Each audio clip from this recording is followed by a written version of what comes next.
All right, ladies and gentlemen, Can I Thwipp It? Welcome back. Ooh, DJ ZJ shows up in the nick of time. We are starting Can I Thwipp It's live show. Welcome to Zack Johnson. I'm gonna mute everyone right now. And Manus and I, Gino. All right, except for Manus. All right, so we are back. Can I Thwipp It? We're back. Manus, what up? We're back. We're always back, bro. We say we're back every single ep. No matter and what until happens, well, this is a very special podcast event right now, Manus. Tight. I'm really excited about it. I'm super psyched in that all these people are here. They're supporting us. Hopefully, I didn't just drag you out here. Jesus. And it's awesome. So we're psyched that you guys are here. This is like a live show. We're basically doing a live podcast. Yeah, it's like we're like hosts. Yeah. Real. I don't see why a podcaster wouldn't do this like all the time. Manus is eating a pot pie, ladies and gentlemen.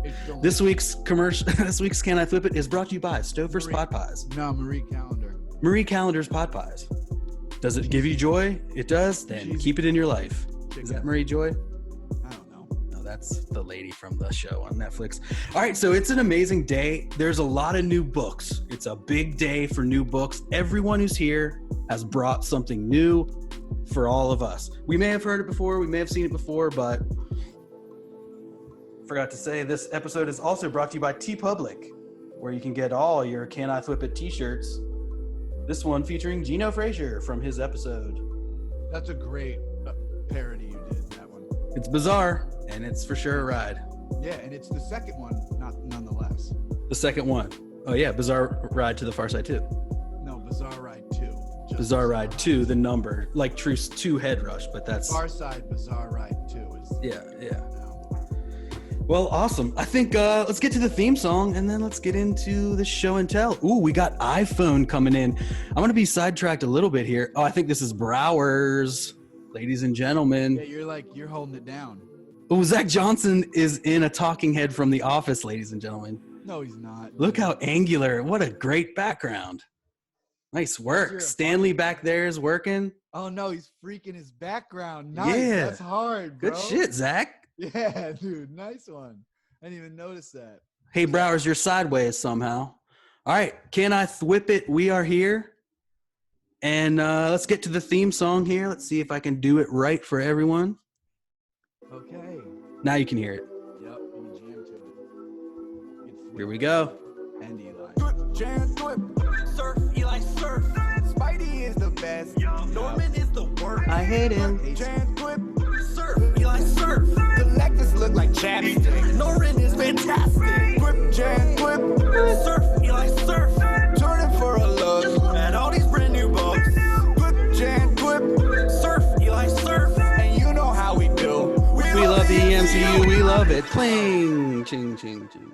I feel like that ending comment at this point is not fair. No, there's way more to us. We do love the MCU, but especially like you, Eli, you definitely tend to get more into any kind of book, you know? Yeah. I'm definitely more the comic book fan who's like, You're more of a big two. Make mine Marvel. Well, maybe we need to speak with DJ Zack Johnson over here. When do you think we can get back in the studio and make another beat on that? Tomorrow? Yeah, might be time to change the theme song. Yeah, as long as you guys don't have the COVID-19 virus that's going around. I heard about that virus. Yeah. Zack Johnson is the engineer of all the Can I Thwipp It theme songs. Yeah, that's true. And Beatmeister? Peter made the beat for the Collecting Is Tight. That's right. Yeah. Oh, where is Peter, our friend? He's not here. We don't know. I told him to be here. Dang, Mitchell Coleman showed up. What up, Mitch? Mitchell, hey. Oh, he's muted. Everyone's muted. Everybody's muted. What up, Mitchell? How you doing, Eli? Good. Long time talker online. First time visualization. How you doing? Pretty good. Welcome. Yeah, not bad. All right. I hope you brought something to show and tell. I'm gonna throw you. Yeah, I actually got these. Sam and Max. Sick. I remember Sam and Max. Hell yeah. All right. Let's put you back on mute. Let's get to our first book. Let's get to our first new books. Manus, hold on. DJ Zack Johnson, can you do beats with your voice and stuff too? Or do you know background? Try, dude. Cool. All right. Let's get on this new book's theme song. Yep. Oh, Gino, I'm unmuting you too. I need you on this. Who's starting? I can't hear the beat, Zach. Wait, what? I'm just kidding. All right, new books theme song. I'm too high for this. New books. Gino. I have a Popeye. Books. And New he's reading books. new books. New books. You like books. New books. You like books. You like books. Books. And they're new. Really good. I love everything about this podcast. What's your favorite? All right, so our first guest tonight is Dave Baker. He's a legendary comic book artist. He, as far as the hustle online, Mitchell was pinned during the whole theme song, so Nah, it's you're good. fine, Everyone can man. see us. Oh shit, we got a ton more people coming in. So Dave Baker is the artist of such great books as The New Night Hunters, Chapter 1 in Star Trek Waypoint. Something I was very psyched to see him on there. Fuck Off Squad, and the publisher of Shitty Dark Knight and Shitty Watchmen. So what's up, Dave? Hold on, let me unmute you.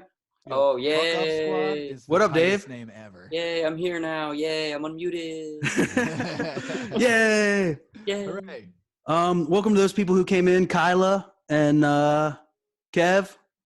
Welcome, guys. I'll unmute you. I hope you brought something to share. So, Dave, you're working on some new books with that new book, Night Hunters, we were talking about. Yeah, I did a Kickstarter with Alexis Zirrit of Space Writers fame. I'm writing, he's drawing, Floating World Comics is publishing. The Kickstarter was successful. And so he's in the middle of making the pages. It's all written. My part's done. Nice. And if you don't know Alexis's art too, it's super like stylized, like fluorescent, like it's basically like black and white or like very fluorescent. So it's got this like 80s. His commissions he does, he like takes poster board and then like spray paints neon onto the poster board and takes those to conventions. So Wow. whenever he does commissions at shows, they're like pre-spray painted neon backgrounds, and then he'll, you know, Damn. draw people on top of it with Prisma markers and shit like that. That's awesome. Yeah, he's really good. I just love the way his art looks. It's so bright and I don't know, so bright and yet so dark. Is that even possible? It's like No, he's great. I always say that his work looks like if Jack Kirby got raised in like Venezuela, like only having one comic book ever to look at, and so everything has this like really intense, crazy detail, but at the same time these kind of like strange, chunky anatomy that yeah. kind of Kirby-esque. I say that in a good way. The way I draw is weird and chunky too. Like I got he was in Wizard. Oh yeah, that's And right. So he did this crazy like sky thing here that you can see. Try to pin, and you can see the chunky anatomy that you were like talking about too. Like, Oh yeah. I showed you. You showed me that. This is sick. And he has a book out, Space Riders too, that is like super bomb. Tight. Art is tight. So Dave, like agree. for someone who kickstarted it, how like when are the books starting to come out? When is that type of thing starting to ship? Well, so that's a good question. Considering that I don't mean to put you on the spot, but No. I mean, we had a publication schedule, but now that Diamond everything. is just, you know, fucked Yeah. 6 ways from Sunday, who knows? COVID. Yeah.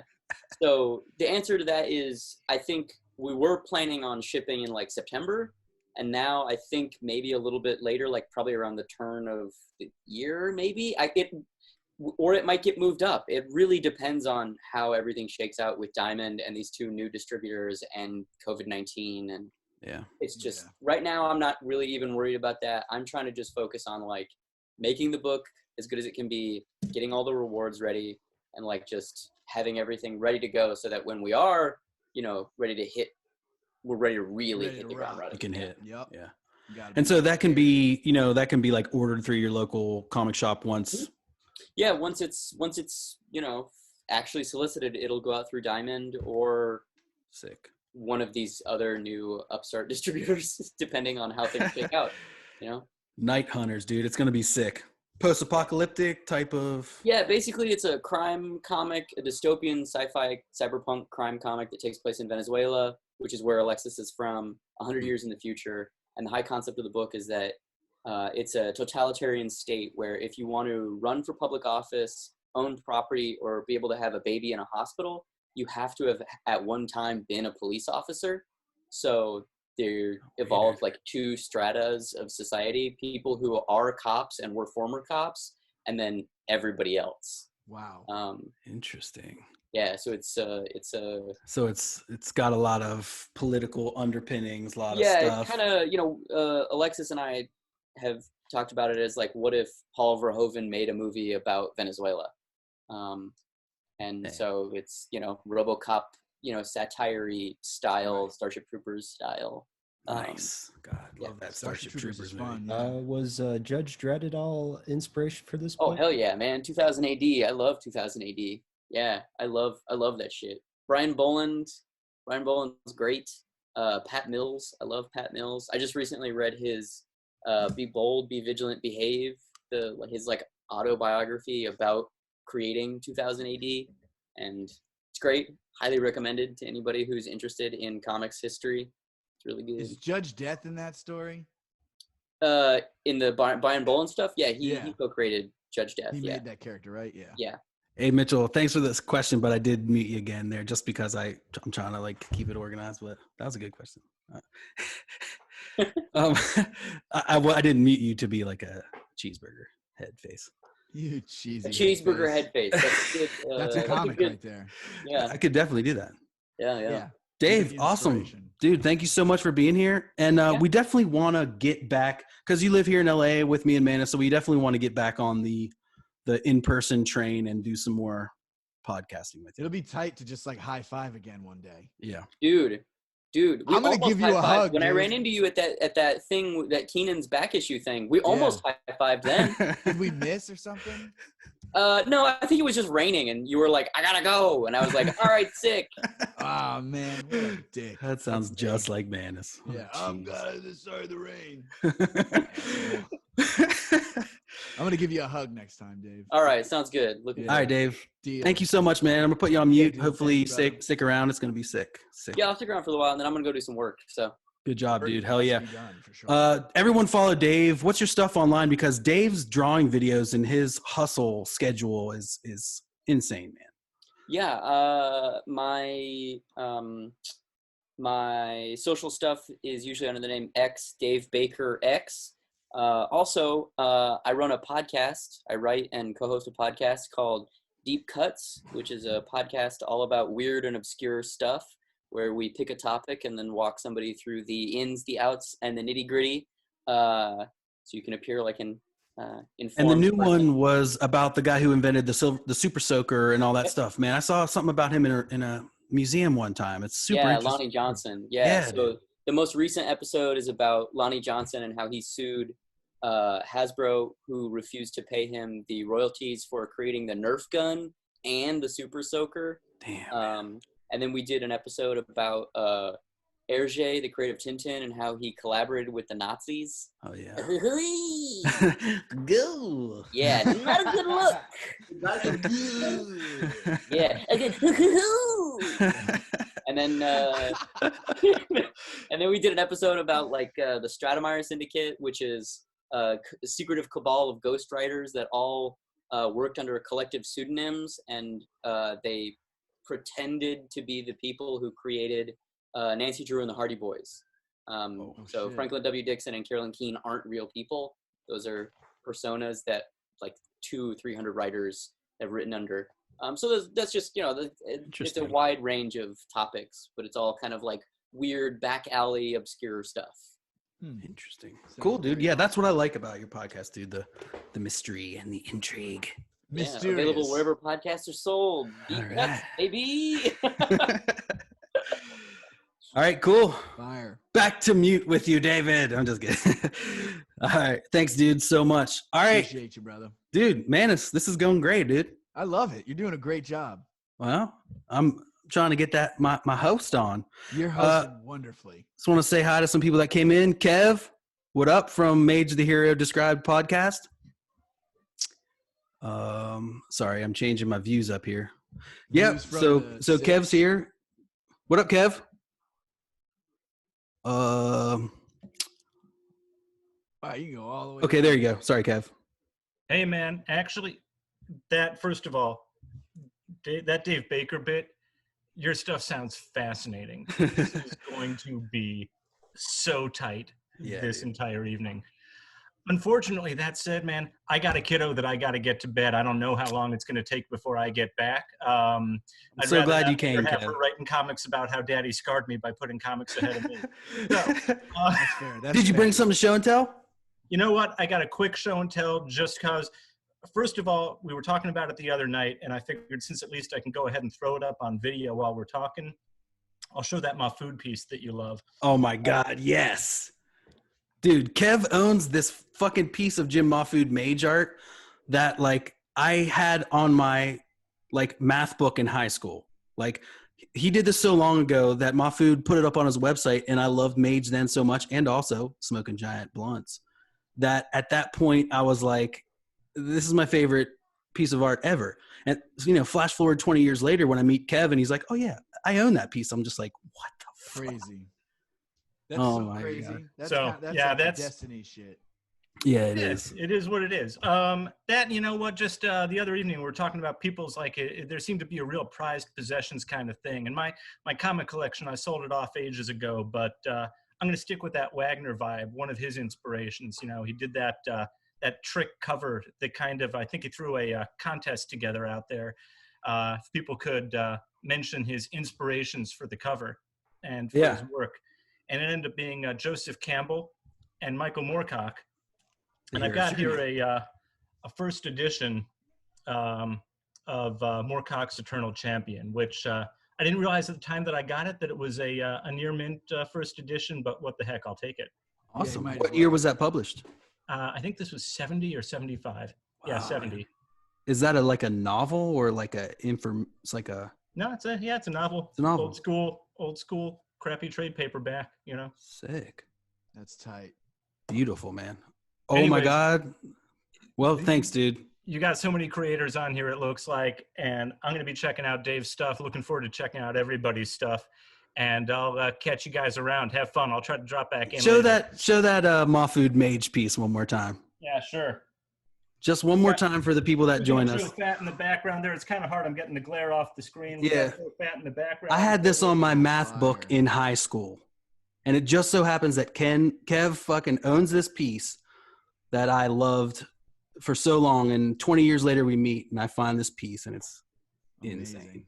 Yeah, you blew me away. I posted a picture of it out there, and I think you said, like, Is that I how it had this happened? on my math book. I'm like, dude, this has only been online in one place for like 5 minutes. Mahfood posted it after I commissioned it for like 5 minutes on his old website. There is no yeah. way you had this on your math book.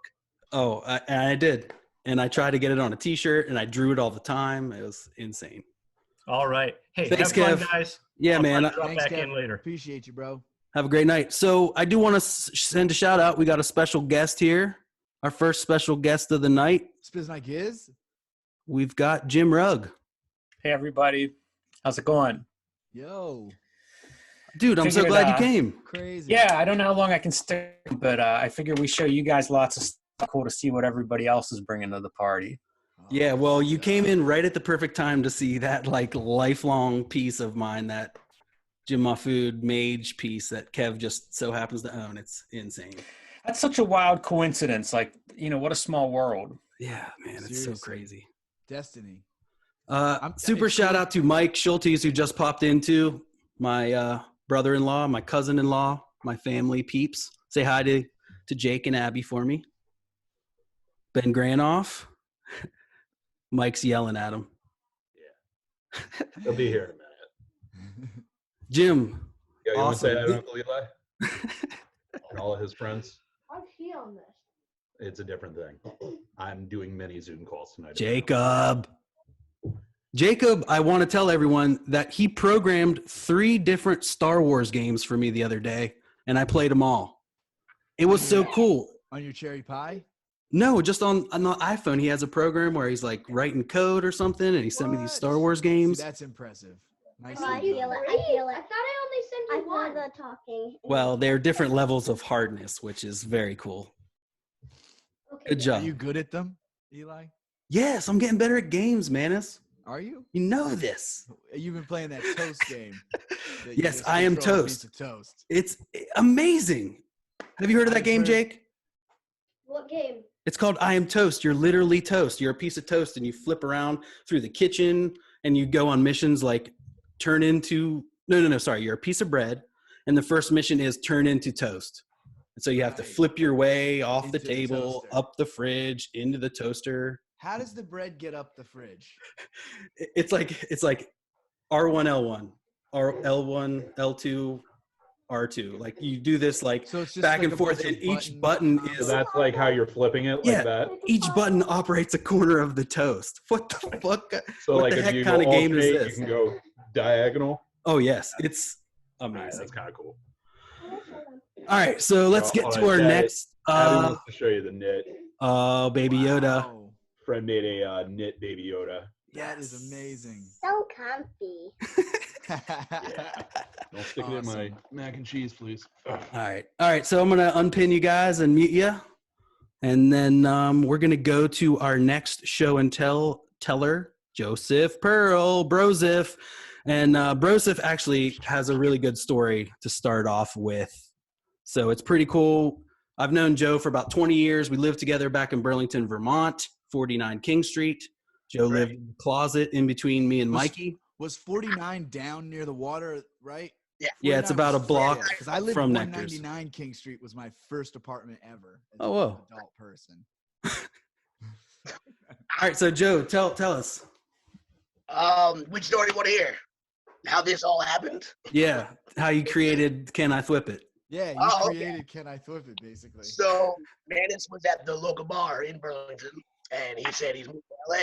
So I said, you need to meet my friend Eli, because you guys like the same things, and I guarantee you guys will hit it off. And I'm pretty sure, and if I'm wrong, correct me. I don't know. I'm pretty sure I literally called Eli from the bar, and like said, yo, you gotta talk to my boy Manus. I'm pretty sure I gave you the phone, Manus. And you Yeah. talked to Eli for 20 minutes, and you're like, yeah, I think he could be my friend. We'll see what happens. All right, bye. Well, because we knew, like I knew of Manus, and working at Nectar's, I produced many shows that Manus rapped at, Dave Grippo Funk Band, and so I knew of Manus. Right. But you And didn't know. people would be like, oh, Manus likes comics, you guys would get along. But I was like, he's too cool for me. He's a Yeah. rapper, he's on I stage. definitely was acting cool for sure. I need to. You were awesome. I mean, you still are, but You were awesome at rapping. Now you're mediocre. so Joe better hooked than us up, and literally that week, I went to your house and we recorded the first. No, we recorded the last Cosmic Line Radio for Right, a we very like long time. interviewed me. Right, and then we immediately were like, okay, that podcast is over for now, and we're starting our own. Yeah. Yeah. And then we went to Shop Called Quest and bought, or you did. You went to Shop Called Quest and bought mad blind box things for that episode. That was our gimmick at first, yeah. Yeah. We're gonna open blind boxes every episode. $100. That is not a sustainable. No, out. it's Right. fun though. Yeah. So, Brosif, what's your show and tell? What'd you bring? All right, so let's see. It's nothing new. It's definitely old. Everybody's seen it. But I just want to point out the fact that it's from the Don't Get Too Close to My Fanzine. Oh, the Weenzine, published by Cosmic Lion Comics. Right, speaking of Cosmic Lion, great. But, so this is the... Yeah. let's see. Very So cool story. I am Swirl right there, passing you the joint. In the green. You're in the green. That's Wally in the gray. Wow. Right there, right? Yeah. Yeah. And that's me in the Steve Zissou getup. Slow motion lighting this joint you handed me. You said Zoot So Suit or basically- Steve Zissou? Steve Zissou. A little bit. So we were at the Ween show, obviously, at Andy the Joint. We drove from And- Vermont to New York City. Oh, you want to tell that part? You want to tell that part? That's no, we don't need to tell that part. So that's Just not my the part. Okay. So anyway, we're in Brooklyn. I Andy the Joint, and this is before everything became like okay. we this just moment. got there, yeah. And so instead of like hiding it and being stealth, we just kind of like ended it I was too excited. And sure enough, cop taps you on the shoulder. Immediately.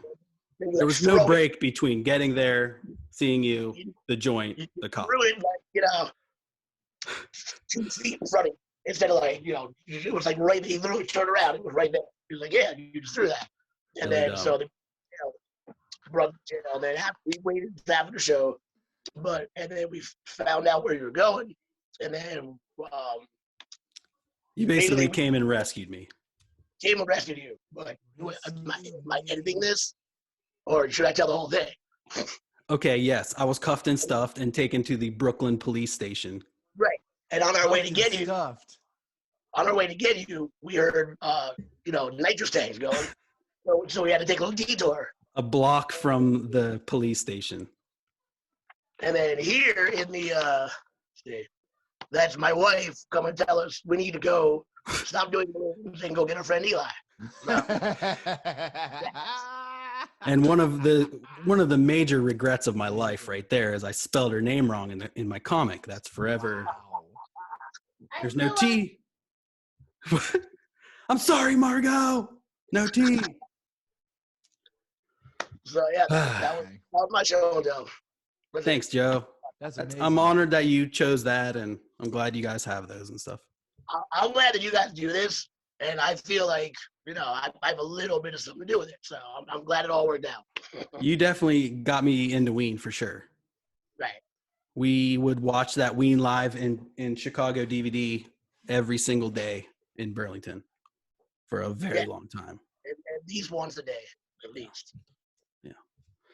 Awesome, dude. Thank you so much for being here, bros. If you're not leaving. It's good to see you, dude. Yeah. You're not allowed to leave. Yeah, you gotta stay. Oh no, I'm here. I'm here for drinks. You'll see my face. Stay and hang out with us. All right, back on mute. Oh man, if only you could have that mute button in real life for Joe Perl. God, whoa, so loud. Although I do miss his high fives, hardest high fives in the world. There's a good high five. Turn your Solid fingers high five. white. Yeah. All right, so our next special guest today is Truce to Head Rush, Maryland's #1 hip hop MC. Alternative hip hop artist. Maryland's premier alternative hip hop. Is there a visual element to this? Everybody, this is my handle on everything. At Truce to Head Rush. Medium is my writing. Spotify.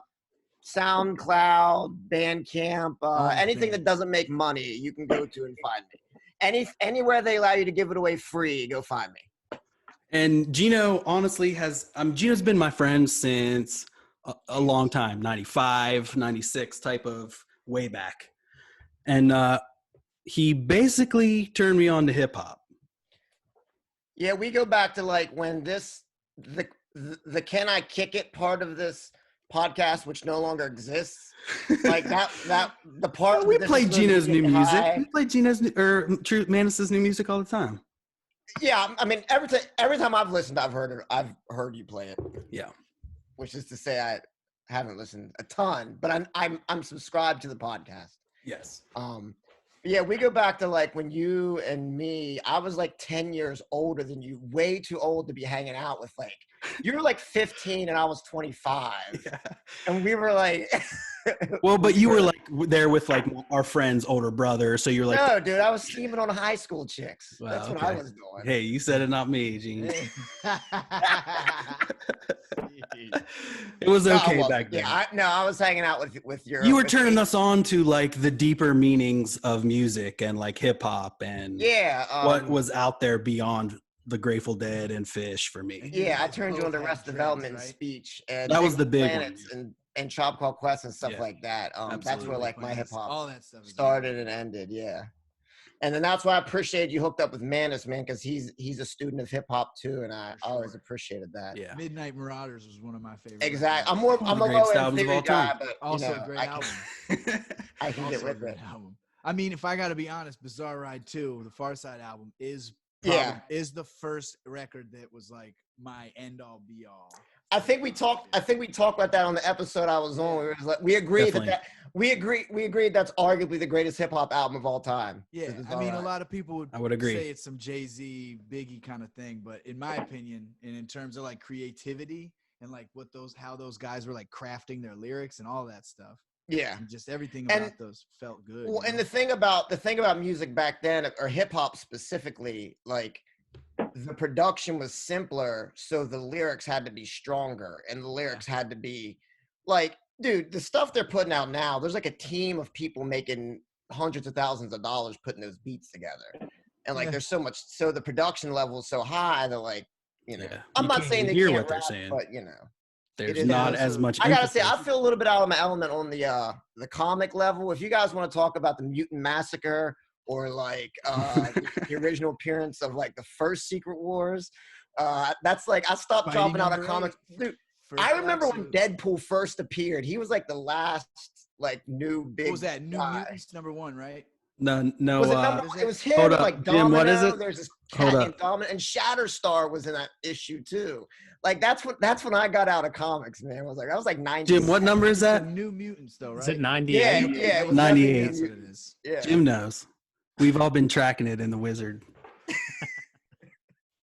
I did. New Mutants 98. You had it, Gene? Huh?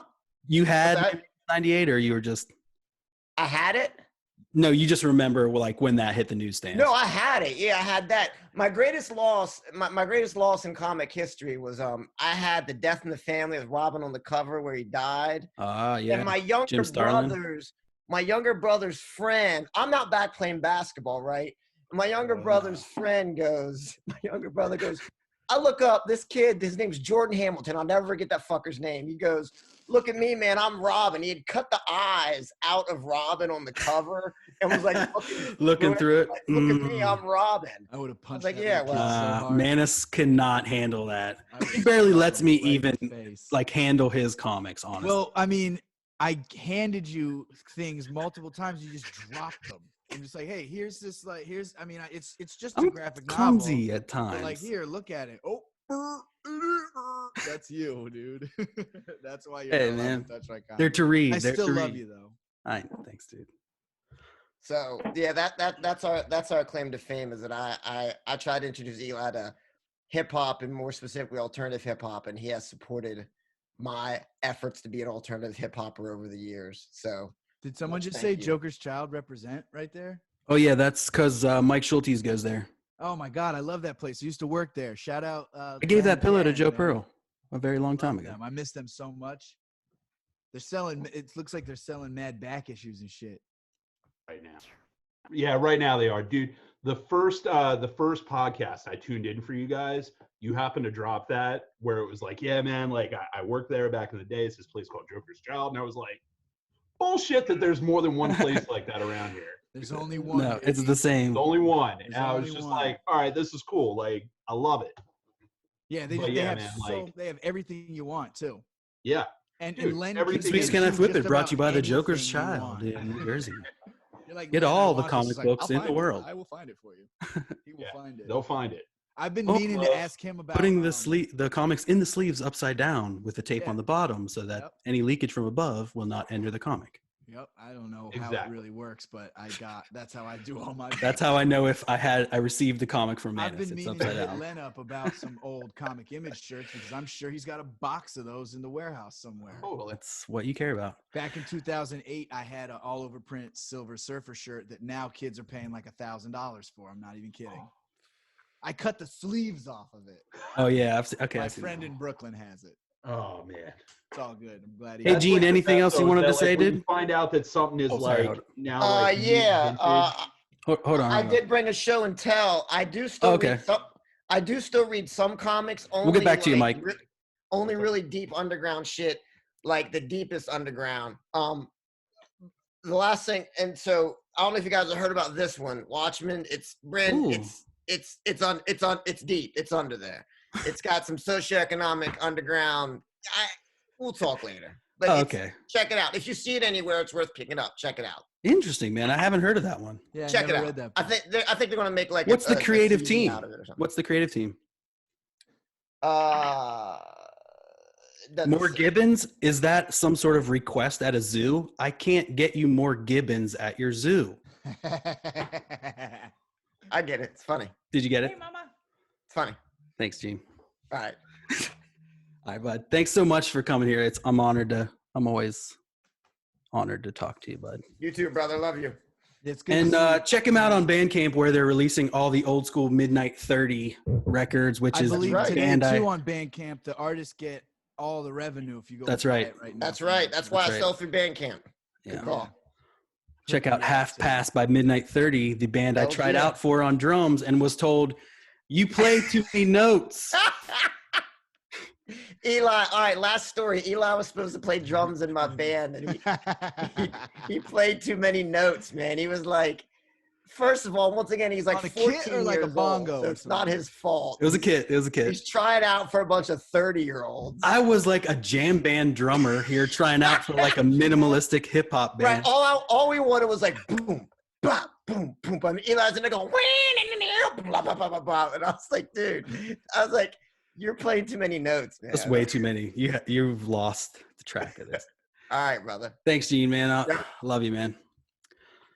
All right, next on the list is our man Rocko, who's got something awesome. He is the editor of the Image Grand Design comic who laid that whole thing out.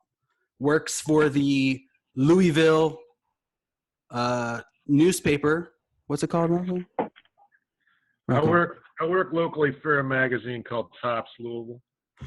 He writes locally for a magazine called what? Tops Louisville. Louisville. Tops in Louisville. Yeah, that's not really anything to do with this. So I didn't do any homework about what this is going to be like. So I didn't know that this is what we're going to do is talk about things we work on and stuff. And it's exciting for me. Yeah, dude. To be able to do that. Because we don't really Well, talk you've about been working so hard. We've been like working together nightly almost to make this book. Yeah, man, I want to keep a lid on a lot of it just for the sake of mystery. But basically, I don't want to overstate it. But I feel like this is going to be the greatest bootleg comic of all time. Not to overstate it at all, Not but to overstate it, but there has been and never will be anything like it again. Bootleg is tight. Bootleg shit is fire. Mm-hmm. Yeah, that's my favorite thing. I like things that are knockoffs and that sort of deal. So, speaking of that, what I would direct the listeners to on this fine Friday evening, the first day in May, is to check out Amazon.com, which is a website that you maybe have in your area. Definitely heard of that one. Of internet coverage. And look me up and look for something that's called Ben Venice. I think that's something that people that are same sort of stuff. Say it again. You cut up a little bit. Oh, I got all swirly mouthed. Yeah, man. Beer in Venice. No, Ben Venice. Ben Venice. What's like that? a man's name. Ben Okay. Venice. So like, this is pure gin, by the way. I've always That's been, the clear orange juice, like crystal gravy. Crystal Pepsi, man.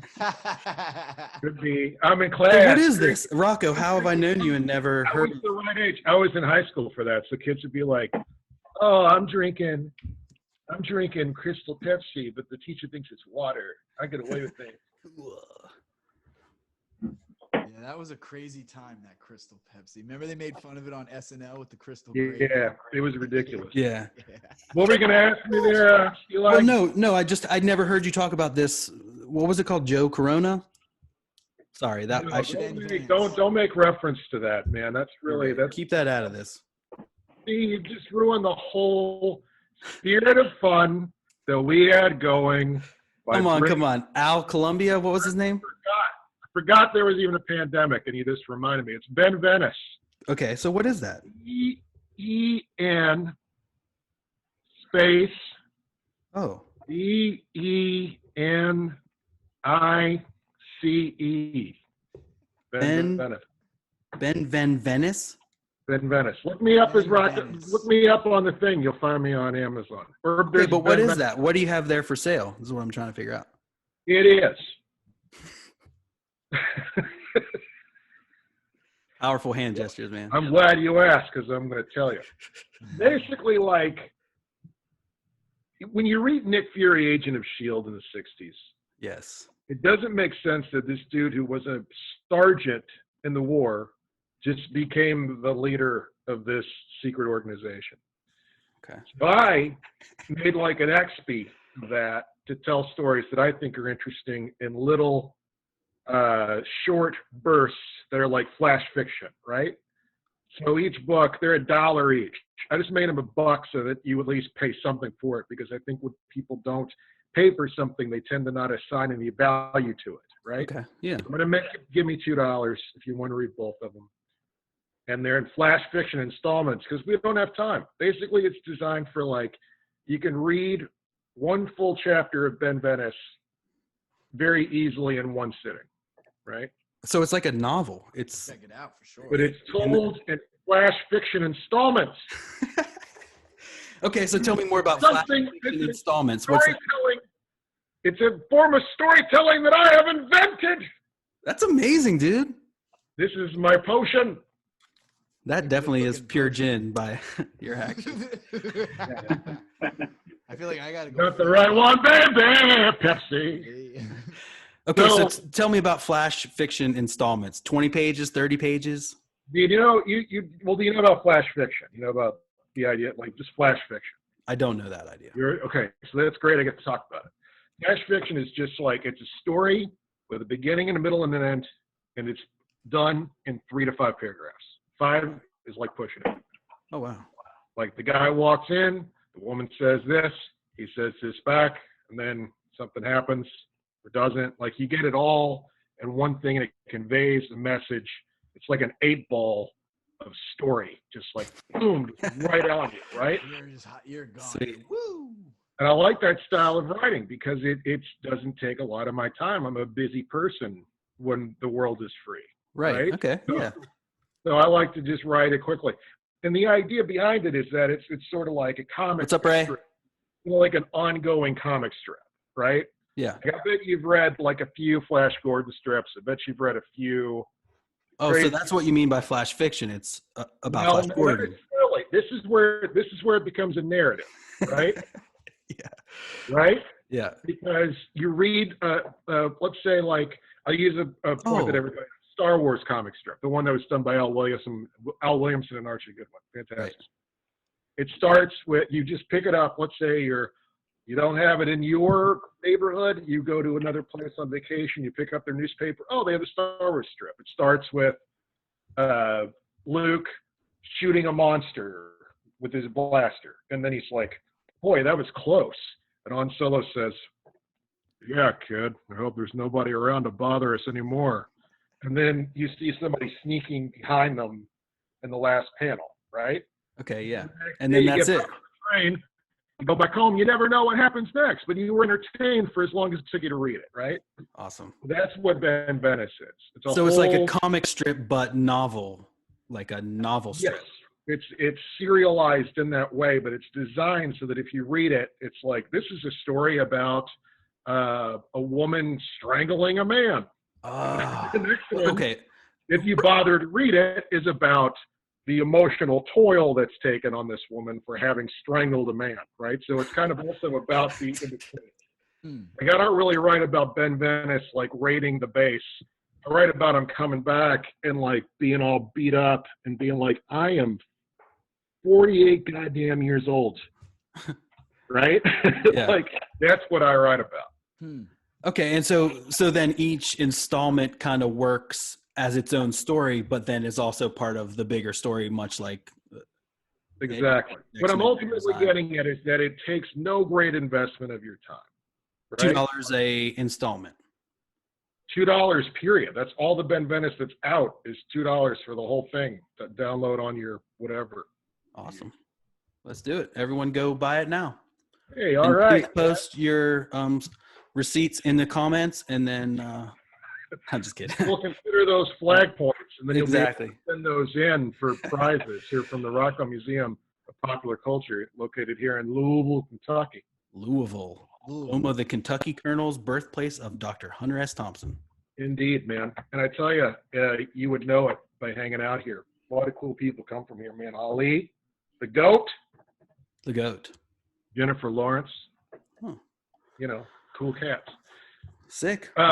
Thank you so much, dude. Jim Cornette. Yeah, Jim Cornette too, man. I've actually gotten to know. I've gotten to the point where when he sees me coming, he knows me. Right? That's awesome. Like he's not like, oh, Rocko. But the last time I saw him, I was like, listen, pal, you have got to take it easy. You're gonna have a heart attack. And he was like, I know it. And then I bought an issue of Namor Submariner from him. That was from his actual collection. Hell yeah. With Pal here, I decided to change course. I didn't want to show the thing I showed earlier. That's too pedestrian. That was just too pedestrian. Too pedest? I wanted to show you something. Rocko, the Namor, is it the John Byrne Namor? Or it was one of Cornette's. It was most probably it might have been Herb Trimpe, if I remember correctly. An old. Yeah, it was one from his, like when he was a kid, he bought it. And he was like, I go up to the attic and I look at these and I mean to sell them, and then goddamn it, I keep most of them. So these are the ones I definitely don't want. If you want them, then that's fine by me. You know, that's awesome though that you have that. Yeah, it's amazing. I got something I've hanged on my wall. It's a check from the Sequard organization from 2015, I believe. Okay. Rocko Jerome. This is the first time I got paid to write. Nice, dude. That's awesome. And this might surprise you, but Rocko Jerome don't pay taxes. So I said, hey guys, you got to remake that check in the identity. Like I told you the first time, Sequarts. And then they did do that. And they said, rip that check up. Rip that check up. Oh boy, a little hot under the collar. Freudian slip. That's what happened to me too. The first time I got paid as Cosmic Lion Comics, and I was like, I don't have that. And he told me to rip his check up, and I said, no, baby, no way, Daddy-O. I just got paid to do this crazy nothingness for the first time ever. It just comes out here, I type it down, and then I send it to you, and you send me money. It's amazing when things like that work out, man. Hell yeah. It is. It's a beautiful feeling. And it happened because there's a dude whose work I really admire, who I won't name drop, but I was not considering myself a writer. I was just considering myself a guy who likes things. And he told me, if you do not get into writing, try to make it your job, I'm going to steal your emails that you send me. I'm going to print them as my own book. And this is the guy who, like, I have all of his records. Like, he, like, used to, his music was, like, way the fuck up here for me. Like, pedestal. Yeah. Like, this is my, this is my shit. That dude respect my work enough to tell me that shit. And that, my life changed that day. Yeah, it's nice to catch the praise, especially if someone you admire. It's like, yeah, in that case, it made all the difference. That dude, honestly, is why I'm still here in some ways. There's a lot of very important things that particular individual did for me. Anyway. All right, man. Thanks, Rocko, so much, dude. I'm gonna eat a salad. Is that cool with you? Yeah, eat it up. All right, I'm sending you back to Mutesville. Oh, I'm going back to the Phantom Zone. Nice, dude. We've got so many amazing people on here. Shout out if you wanted to share, but you got to like jet or something like that, and so you want to get bumped up in the list. I do want to say here, Kyla, but I don't think that's your actual name. I don't recognize your face, so I thought you could introduce yourself real quick. Hold on, let me unmute you. Can you hear me? Yeah, I hear you. Hey, what's up, y'all? It's actually Manis's cousin. That's my cousin TT. Oh, okay, word. TT, what up, dog? How you doing? I'm just using my ladies Zoom on my computer. So lady Zoom. Kyla Michelle. Lady Zoom. Using the lady Zoom. All right, cool. Well, just wanted to say hi and kind of figure out who the hell you were. Yeah, just kidding. Appreciate that. Thanks, Pretty dude. sure you probably brought some comics to. All right, awesome. Thing at some point here. We'll get next on the list. Yeah, for sure, dude. Next on the list, we have Craig. What up, Craig CK? Another art assassin working on Image Grand Design, killing it Canadian assassins. rice pudding lover. Rice right. pudding? He eats too much. Fucking 8 pounds of rice pudding. 8 pounds of Riz. In the first 2 weeks of this project. And I've not been the same since. The brand name Thank You, the Thank You brand Riz pudding is just. I did find out that they make 7 pounds of chocolate pudding in cans. So maybe to finish the last leg of this project, I'll crack one of those open. Can you show everyone your background there real quick, just for those people who are joining us from the Cartoonist Kayfabe crew? This is the Kayfabe World Order. That's cool. Show my background. Fire. Yeah. Yeah, so just been busy with this. Typically, I normally tattoo for a living. I own a couple tattoo shops. Yeah, and then it was just, I think it was like a week after everything shut down around the world, we all kind of got together, and then it's been a go ever since. And oddly enough, I've spent more time with Rick Lopez and Mr. David Brouwers than I have my own family during this time. It's like 7-8 hours a night. And the three of us are, banging it out. And then we get some drop-ins, which is nice. You, of course, Eli, lighting up the room. It's been amazing, dude. Rocco's been great. It's been a really good trip, man. I said the other day, the knowledge I've gained over the last 40 days of 8 hours a night with you guys, because I've never drawn a comic before, right? It's always been my thing. I love comic books, but I've never really just sat down and drawn one out. But you draw all the time. Yeah, I'm drawing all the time. Yeah. It's almost like it takes up too much of my time to, you know what I mean?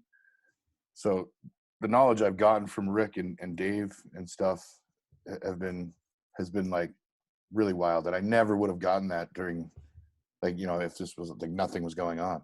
Yeah, so it's kind of crazy that I said I'm kind of blessed that this thing has gone on. I know it sounds awful, you know what I mean, but geez, I don't know. It's been pretty cool for me. You know what I mean? Really brought an amazing group of people together. Hold up in my basement, eating fucking rice pudding and fucking making outlaw comics. You know what I mean? Yeah, it's all perspective, Watching They Live every night. Exactly, right? You can't complain. They Live and Batman the Animated Series. That's my life, bro. So you brought something to show us, dude. Yeah, man. And it's remember to take your background off because it'll mess with. Yeah. Of course, it's shit! Kayfabe related. It's so big, though. Yeah, I know, hefty man. Beast. I gotta get my. You might not even. Oh my god! Oh shit! What do you got right there? Look! Oh yeah! Look at this. Fucking Riz pudding drawing, bud. But yeah. Sketch from Eli. Mr. Ed Piskor's studio edition. What a beast! It came in 3 weeks before, everything shut down. It was just kind of in time. And my only 2 complaints about anything is that I was 5 days early ordering it before I could get the fucking autographed edition. Oh shit! You know what I mean? I bought it, and then 3 or 4 days later, it was oh yeah, if you buy now, you can get an autographed edition. Because lugging this thing around to try to get him to sign it would be a fucking nightmare. Send it to the PO box, yo. Yeah, that's it, right? And yeah, that's about it. And the only other complaint I had, no WYSIWYG in there. It's all Hip Hop Family Tree and X-Men? Yeah, and X-Men Grand Design. I was really hoping to see some Kevin in there or something. You know what I mean? Yeah, that book just takes all the Grand Design stuff he's done so far. And Hip Hop Family Tree, and it's beautiful. Don't get me wrong. It's just that I really loved WYSIWYG. WYSIWYG is amazing. For a family of computer programmers that I come from, my dad and brother are both in IT. I bought that book for both of them just to be oh, nice. My dad was using punch cards in the 70s. He's going to be interested in this. Yeah. I just love the story. I love the way it was told. You know what I mean? Yeah, dude. Felt really cool reading it. So, yeah. That's it, man. Other than that, I'm the most boring fucking man in the world. I don't think so, Craig. I think you're pretty cool, Craig. Oh, we try. Pretty cool. Hey guys, I have to cut out. I love the image Grand Design stuff that I've seen. So hats off to you guys for doing that. It's super awesome. And Craig, They Live and Batman Animated sounds like the perfect recipe for anything. So It is. I think you're on the right path there. But good to see all you guys. Jim, you didn't bring a show and tell? No, I mean, I right, I recorded today, so I actually did Oh, you several did do hours a of show show and tell prep. Okay, that makes sense. But like I said, I just wanted to stop in and see what you guys were showing off. Very cool. Wish I could stay longer, but I do have to get back to the family. But you know, Jim, what are you working on? Nothing that I can say yet. However, I am getting ready for.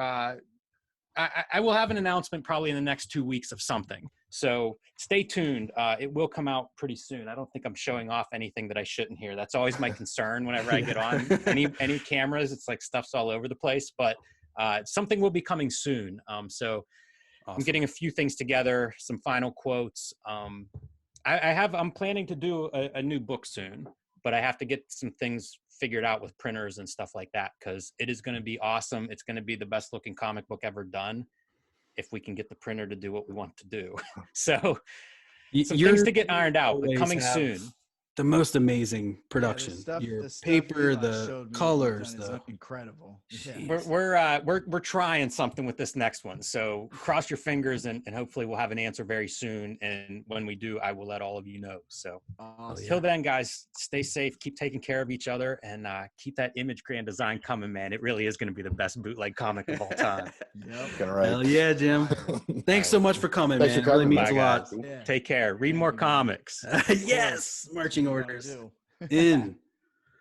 All right, guys, sweet. So we got the next show and tell. We got Jamie Jones here, St. Pete's own. We've got the author of the Baboon comic. Oh.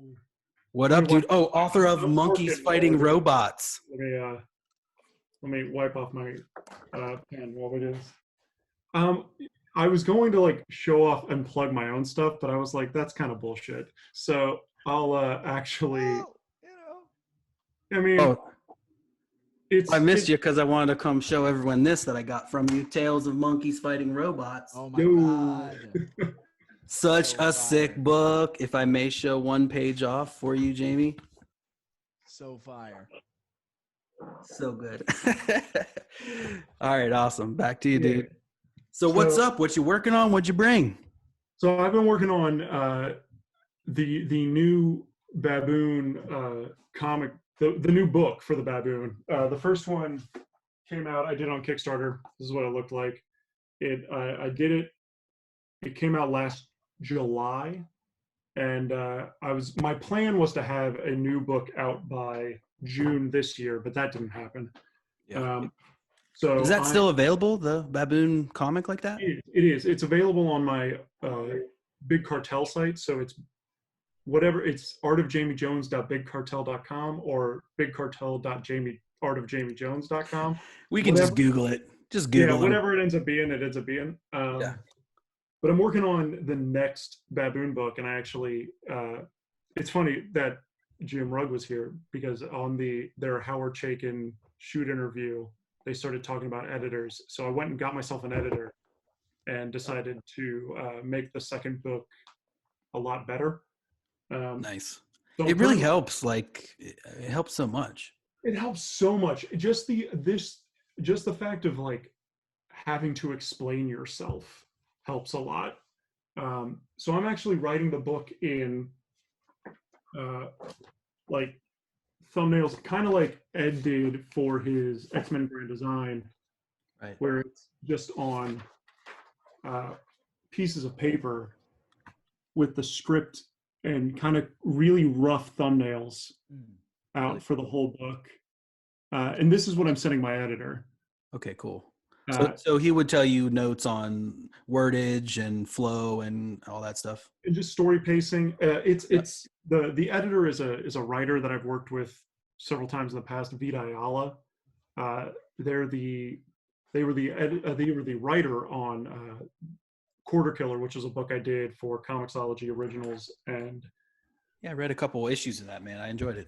Also, they did. They're writing X-Men right now, so they took over from what's his name? Who did the big shakeup of the X-Men? What's his name? Hickman. Hickman, yeah. Vita and Matt Rosenberg are kind of like in the next wave of people writing X-Men books, I believe. So I'm friends with Vita, and I was like, hey, do you want to edit the book? And they were like, yeah, of course. That was really cool. But I mean, away from me, I've been reading a lot of Jim Steranko's Shield. Oh, hell yeah. That's what Rocko was talking about too. Yep. Yeah, I got this book a long time ago, just like the complete correction of Steranko's Shield. And I was like, I called up my old school comic shop to talk to them about just how they're doing and see how. We were on the phone for 2 hours. Wow. And I was like, hey, give me all the first comics and Eclipse comics that you have in shop. And he was like, you want Megaton Man and Grimjack? And I was like, yes, I want Megaton Man. No, I do.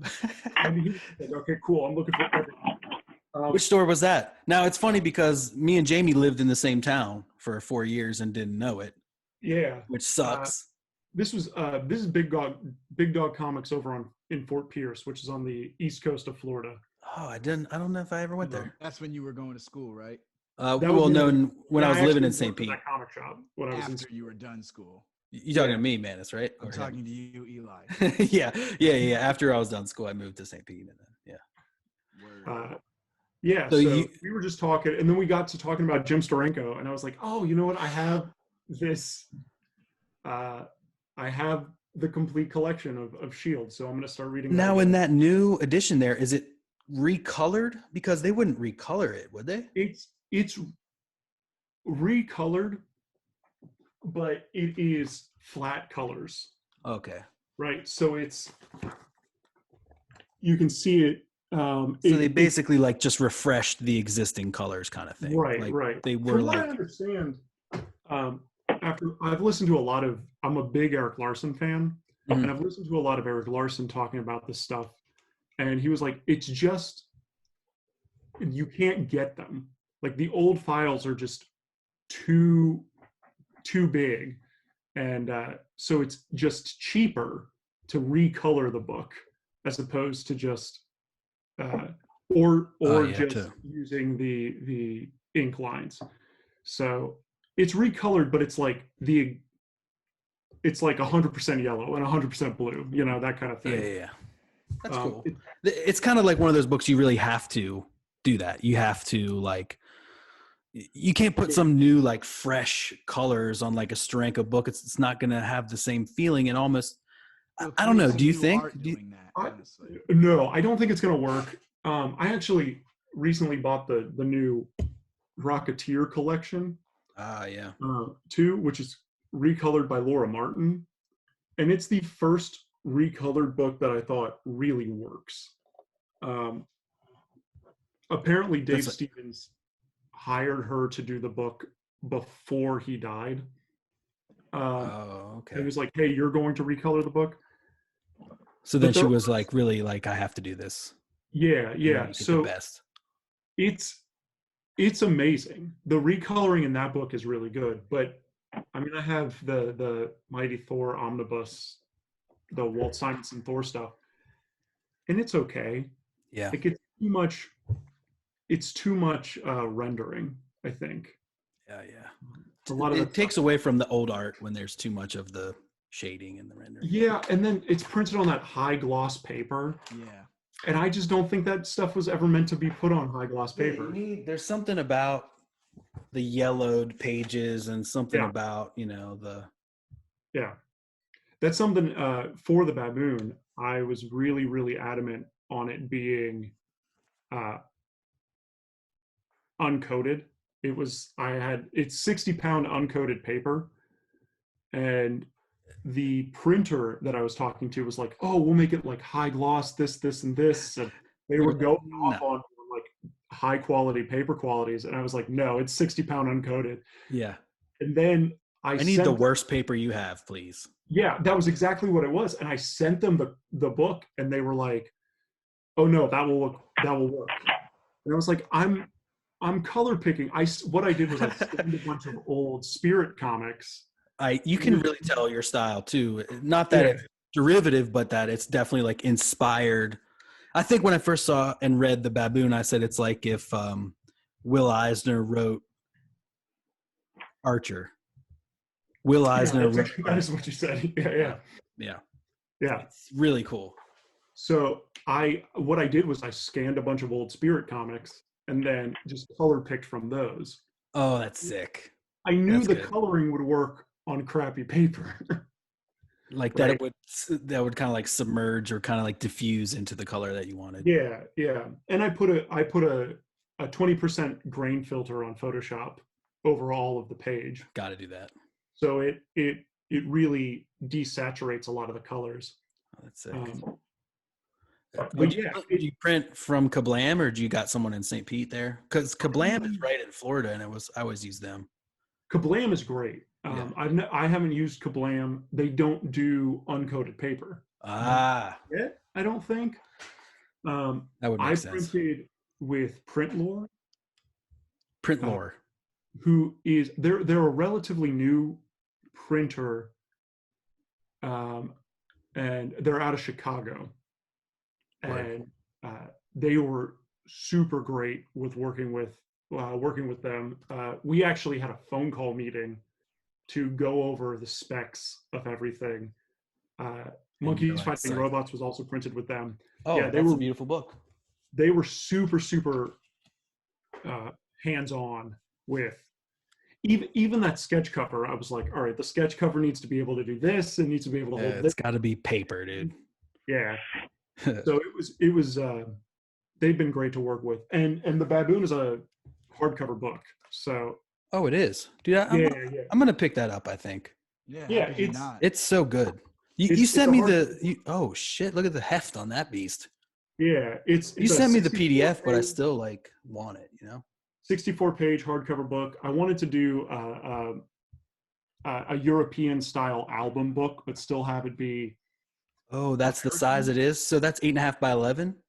No, this is standard comic book size. This is 6.875 by whatever. 2. I can never remember that. Yeah, 11 point something. 10.7 by 10.438. Yeah, I've got that in my mind now. Yeah. But yeah, it's a hardcover book. I was like, it's going to be a hardcover book because I'm doing it on Kickstarter. I can do it however I want. So raise that loot. The second book is, I'm starting it now. So I've just been doodling while we've been on. Oh wow, dude, that's awesome. Man. It's going to be a lot more. That's just background, almost the opposite of what I usually draw, which is just a person with no background. Exactly, because that's too much. Most of this book, in between the first one and the second one, I read all of Hellboy, and I started reading Corto Maltese. What's that? It's right here. It's right here. Ben is pissed. Yeah, it's Hugo Pratt. Corto Maltese is this really illustrative pen work. Holy shit! The thing about comics is there's so many. There's so many comics. He's an Italian artist. He does black and white pen work. Beautiful. I will definitely send you the link when we're done with this. Okay. Because it's just it's Toth level. It's Tothian. If Toth was European, that's what this is. Sick. It's super surgeon-like precision. It's surgeon-like precision with just scratchy ink lines. Yeah. I have never felt such a visceral reaction from reading a comic book as I have with Corto. Oh, that's awesome. Just like, this has to go everywhere. This is right? I got to tell everyone about this now. And I ink with a brush, so I was just like, screw that. For the next one, I'm gonna find a pen that I like and start doing noodly background stuff. Ooh, so awesome. I think it's going to be a really the next one's going to be a divorce from background and character work, where I'm going to do ink line brush ink work for characters, and then this pen nib or for the background details to kind of add a little bit of depth. That's so cool, man. Yeah, I'm excited. I'm always excited when an artist that I like is deciding to change their style up for their next issue, in order to just keep it, really, I'm sure it is for you, to keep it interesting for yourself. And then that in turn makes it more interesting for all of us because you're experimenting and you're trying shit and you're. Yeah. I have I've lost interest in being good. I guess that's good. Like making a pretty drawing, I have no desire in it anymore. Right. I want to make a drawing that's fun to look at and kind of visceral. My cat is starting to act out. Your art is for sure visceral, and it's like well, that's what I said, like the Will Eisner thing. It's like the action and not speed, but like you can tell that this comic book pages a day. Yeah, right? well, that kind of speed for sure, yeah. But I mean, like you can see that these people in your frames aren't just standing still thinking, they're like on the move, they're moving, they're in action. You can tell like these people are sweet, dude. Thank you so much for being here, man. I'm doing just one last plug, I guess. I'm doing a baboon web strip that I just yesterday was my last strip number 8. Oh yeah. On your Instagram too. Yeah, it's coming on Instagram, Facebook. I'm just posting it on my stuff right now until I get my act together and make a website. But it's a baboon comic. It's just a web strip, so like it's just 4 panels. Look at that shit, guys. A day. This is a week's worth of strips. It's just 2 strips. And it's a baboon comic, which is super fun to do. Just a way for me to continue doing the characters without having to actually publish a book. That's so awesome, man. You need to then publish that shit like how they have those old Batman and Craig CK. You love those old like newspaper strip books that look so cool. My 2020 has been spent primarily reading old newspaper strips, reprints. So, to get the like feel for it for your own. No, it was just I'm going to read newspaper out strips. About COVID? I'm just kidding. Menace. So it was just like I want to read newspaper strips, and I'm going to read newspaper strips. And then so who are you reading? Dick Tracy and Spidey and shit? I've been reading a lot of Terry and the Pirates. I feel like Terry and the Pirates is constant for me. Farther back. Right before the lockdown, I went and got a huge collection of Little Abner and a huge collection of wash tubs, which is it's an old Roy Crane comic. They were literally $1 a piece, and I got magazine sized of these books for like I got 5 of them for $1 a piece, and I was just like, "This is too good of a deal." Keep it going. Awesome, man. So I've been reading a bunch of that, and it's just fun cartoons, man. That's my jam. And you can see it from those pages. Do you have one more page you can show us of the baboon in action, and then we'll get on to Jaide, who's next? I've got more strip stuff. Yeah. Let's this is strip 5 and 6. Oh man, there's the baboon there at the bottom too. I thought it said get lit, but it says get set. On your marks, get lit. On your mark, get litty. Oh, what up? Yeah. So it's I'm up next. I'm new to it, yeah. Up next. I don't want to be here. Oh, too late. Yeah. Lisa, you're already there. She's like, What up? What's up? What you saying? Hi. How's You missed it before when we were talking about decimal points and sizes of numbers and shit. Oh no, she ran away. Decimal point sizes and she's like, I wasn't supposed to be on. Nah.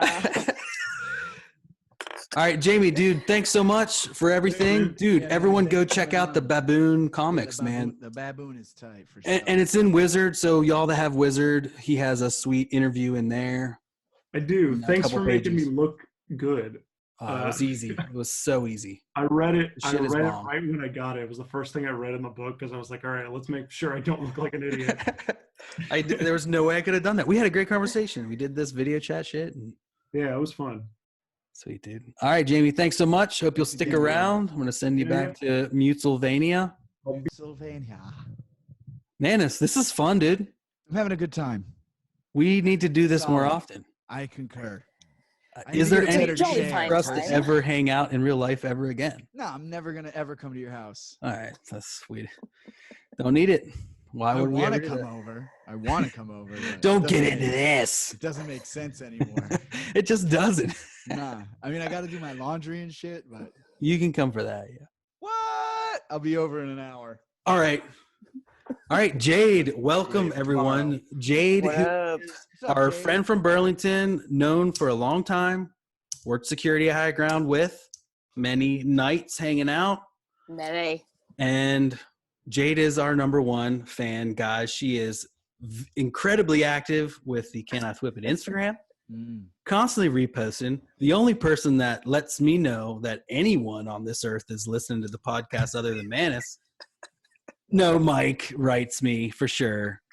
See, but no, I know people do, but Jaide does every fucking time. Even the kids I've known since second grade aren't listening every week. Thank you so much, Jaide. It means the world, and I'm so happy that you're here with us now. Awesome. Finally. Thanks for having me, guys.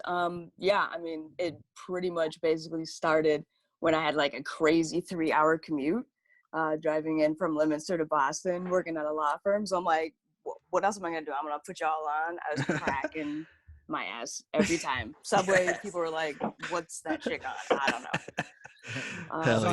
I said, always flipping it. She's always flipping it. Yeah, man, so dude. It's a pleasure. Thank you. But yeah, I mean, it's just you guys are creative. You got a lot of stuff to do, and you put me up to some new stuff all the time. So yes. Whatever. I hope we helped you find some new books and some new shit to. So you're in Mass, right? Do you have a local store there? Yeah, in Fitchburg. It's about like 17 minutes away exactly. You know that. I know mine as well. It's 15. You got to get there in and out. Yep. Yeah. No, it's a good spot. It's got a lot of stuff. It's got a sister one in a city like half an hour away. So that's also pretty good. That one's a little bigger. It's doper. But it's good. I can go through stuff. I have honestly not been able to like go for the longest time. You have a new COVID. Baby. You have not COVID. Yeah, it's the baby. Yeah. You can blame it on that instead, right? So you did bring some books, though. I did. I mean, I was just going through cleaning up some stuff. So I'm trying to get back on Scooby for a long time. That's been my jam. Oh, that just looks a little. Oh shit! Dang, that shirt is hard. Nothing whatever. The Apocalypse, Scooby Apocalypse. Didn't Jim Lee do some Scooby Doo recently or something? He did, I think so. And this one was inspired by it. Oh, nice. It's just got some like crazy. The color pops out and like everything that you got here. Oh, look at Scooby's got like a computer screen on his thing. Right? I mean, come on. Did they harness him and can he speak like full, kind of like the dolphins from Sequest DSV now? It's like kind of like that. He's still got his Roro thing. Oh, he's still Roro. After all this work, Scooby still can't. I know, but like, fun, Shaggy. Dude, Shaggy's like a hipster now instead of a hippie, huh? Ooh. Whatever. He's from Silver Lake now. Yeah. He's, you always got to get it done. But, I'm always trying to figure it out. I've seen every iteration of the cartoon, try to read every, topical one that came out. So I think Rocko was telling me that Kiss was in Scooby-Doo recently. Was that sick? Yeah. That was good. That was good. That's I like it. Newer Scooby-Doo that happened. Yeah, I guess so. Yeah. Definitely. So, yeah, I mean, that's about it. You guys are rock stars. I like it. People, Oh, I thought you brought a couple more books. One more. Icon. See? It is, I'm trying to find, like, black superheroes. I've got, like, a black superhero corner. People, it's You can expect awesome. a package in the mail from the other week. From Jason Quinones. That's crazy. He's bomb, dude. You'll like. He did this whole Black Avengers run of stickers and posters and shit. Yes. And I was like, Jaide will love this. Yeah, because he sent me all the shit. I'm not gonna spoil it now though. Yeah. I was like, Jaide will fucking love this. I mean, come on now. And you're such a good. It's so nice to have you as a fan Oh, that's like yeah, actually man. enjoying it. Definitely. I mean, that's what it's here for. You guys bring it so that I can relax, get through some stressful times. Like I said, Comics you know, definitely earbuds help with in, that. boom. Buns in, Comics, baby your fucking out. flows, Madness. Come on, you know. Man, it's I got be this pulling mad some flows. stuff out at work. Like I worked at an immigration law firm, and I said, "Yo, everybody, listen to this!" Boom, and I popped out. Blew it on up. the What theme jam? What song. jam? Yo, it's your theme song. Oh, the Even, Flip It and they theme. were just like, yeah. That's so hard. So, I you don't know. think anyone's really heard Collecting His Tights theme song yet, right? No, I know. Yeah. It's only been on those few videos. Yeah. Eli Oh. says, I'm down with Grendel. I'll fork you from your end to dental. But Manus wrote that line though. Nah, you wrote it in your freestyle. I just kind of I said words that sounded like it, and then you were Nah, like, that "That was sounds lit. like you mean yeah. this." Trying to help. Hey Jade, have you seen Robert Kirkman's Understanding Comics or Robert Kirkman's series about comics? And he Yes, did I have. an episode about Milestone. It was very good. I have. I actually rented it from the public library before they were like, no, keep all your shit. Stay like, we don't want it back.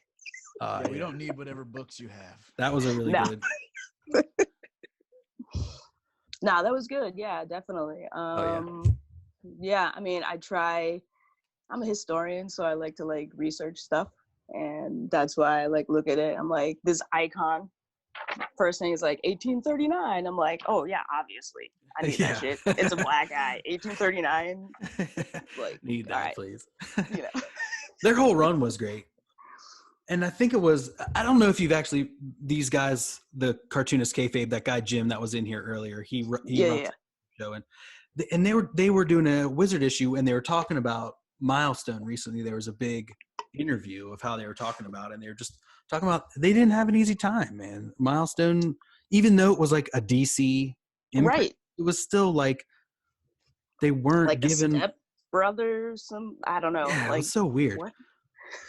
But all the comics were good. Even like you are, man. It's Static Shock, dude. Okay. Yes.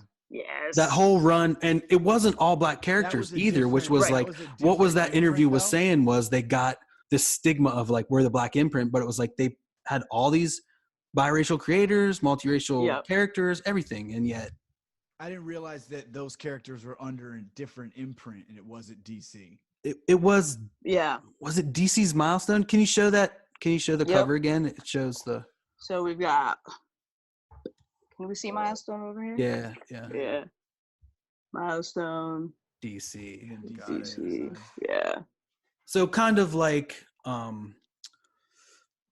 Sandman was published under Vertigo, DC Vertigo. So it's like Milestone kind of thing. Yeah. Damn. Well, I don't know. I mean, Static Shock got huge. I mean, that definitely. He was a cartoon. Yeah. That's like honestly, like I said, I haven't been all up into the reading because I have like this little thing running around this house going like Disney milk, all this stuff, and I watch cartoons and no, he's awesome. He's the best. He's the best.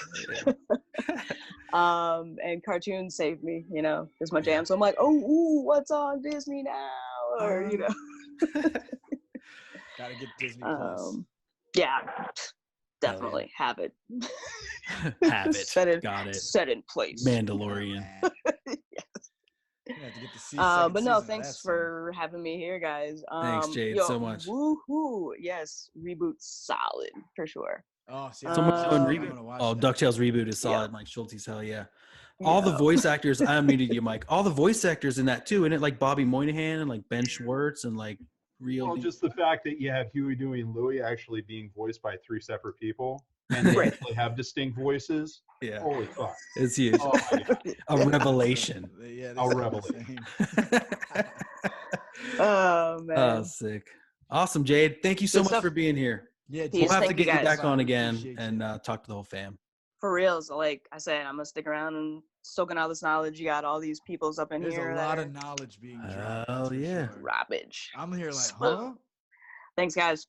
Thanks, Jade. Peace. All right. Who was next? I don't have anyone next on the list. Ben Granoff, I guess. What up, dude? unmute me. I unmuted you. I want to give Ben Granoff. special shout out to Mitch Coleman. What's up, man? Hey, dude. Yeah, dude. He's been in the Kayfabe group since the beginning. He was one of the first 10 people in there for sure. Yeah, that's cool, man. Yeah, I'm glad you came out. There's a few things that I love about the group, and the first is it really affirms the idea that there's always more to learn about all this stuff. Yeah. And this really cool phenomenon has happened where, first of all, we're all like Tim Truman just got like 6,000 new like mega fans for life. Yeah, he did. But there's like all these cartoonists who like maybe had seen their work and it had never like registered. And it's like, where has this person been my entire life? They're like my new favorite stuff. And like we're all like those wavelengths are time. So when Jamie's talking about like, give me all the Eclipse and First comics. Yeah, you're like that was February for me. Yeah. You keep posting stuff like I I just read 30 issues of this one thing. fucking Grimjack. Yeah. Yeah, man. So yeah, everything's going good. So I like that. And then I think that for a lot of us, it's created like collaborative relationships and friendships and stuff like that. So it's really taken on a life of its own. And it's always a pleasure to get to be with you guys and make content and you're a writer and artist in your own right. You've got numerous pages for Image Grand Design. You've got the Oh Fuck Why series. You've got numerous other.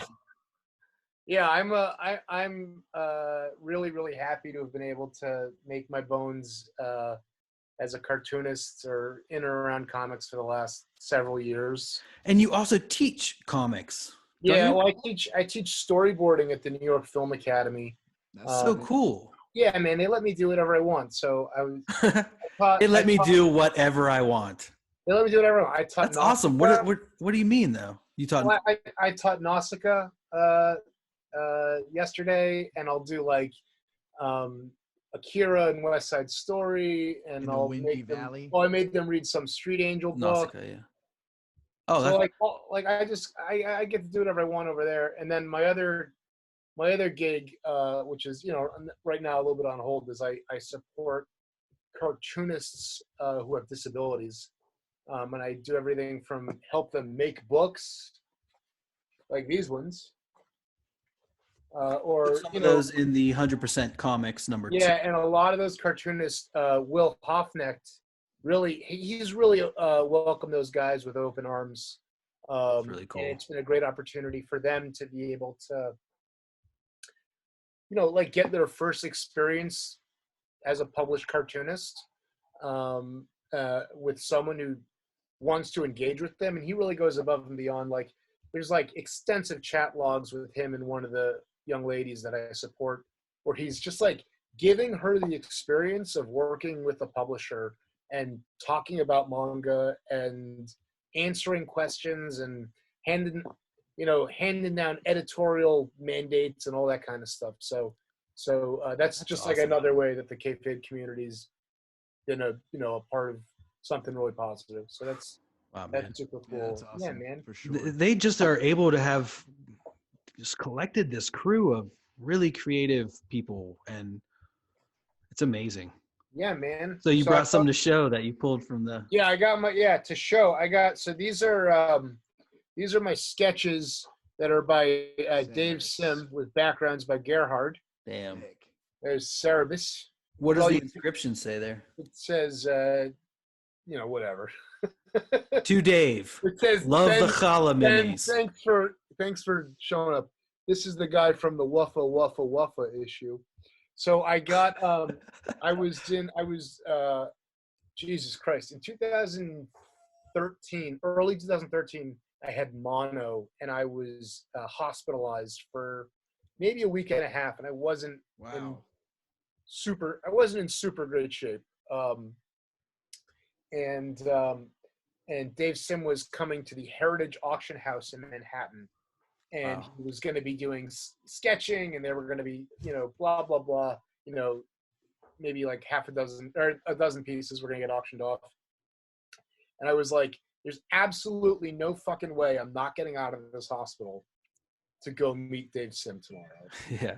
And I was not in good shape, and I got my ass up there, and there's like 50 people in the room, and he's up front, and then he moves, he sits right in front of me, and I'm like, oh, Jesus Christ. And he was like most people, the story is that he's a very affable and personable guy, apparently, until he isn't, but he's only been nice to me. So that was 2012. He did these for me. And then in 2017, I went to Menachem Lukin's store, Skate Pod Comics, in Huntington, where Gerhard was signing, and I had him do the backgrounds for me. Oh, that's cool. So you had it done at different times. Yeah, so it's kind of a cool Cerebus piece. I've been reading Berserk like crazy, which I mentioned last night. Good. Yeah. And the book that Berserk kind of reminds me of the most is Cerebus.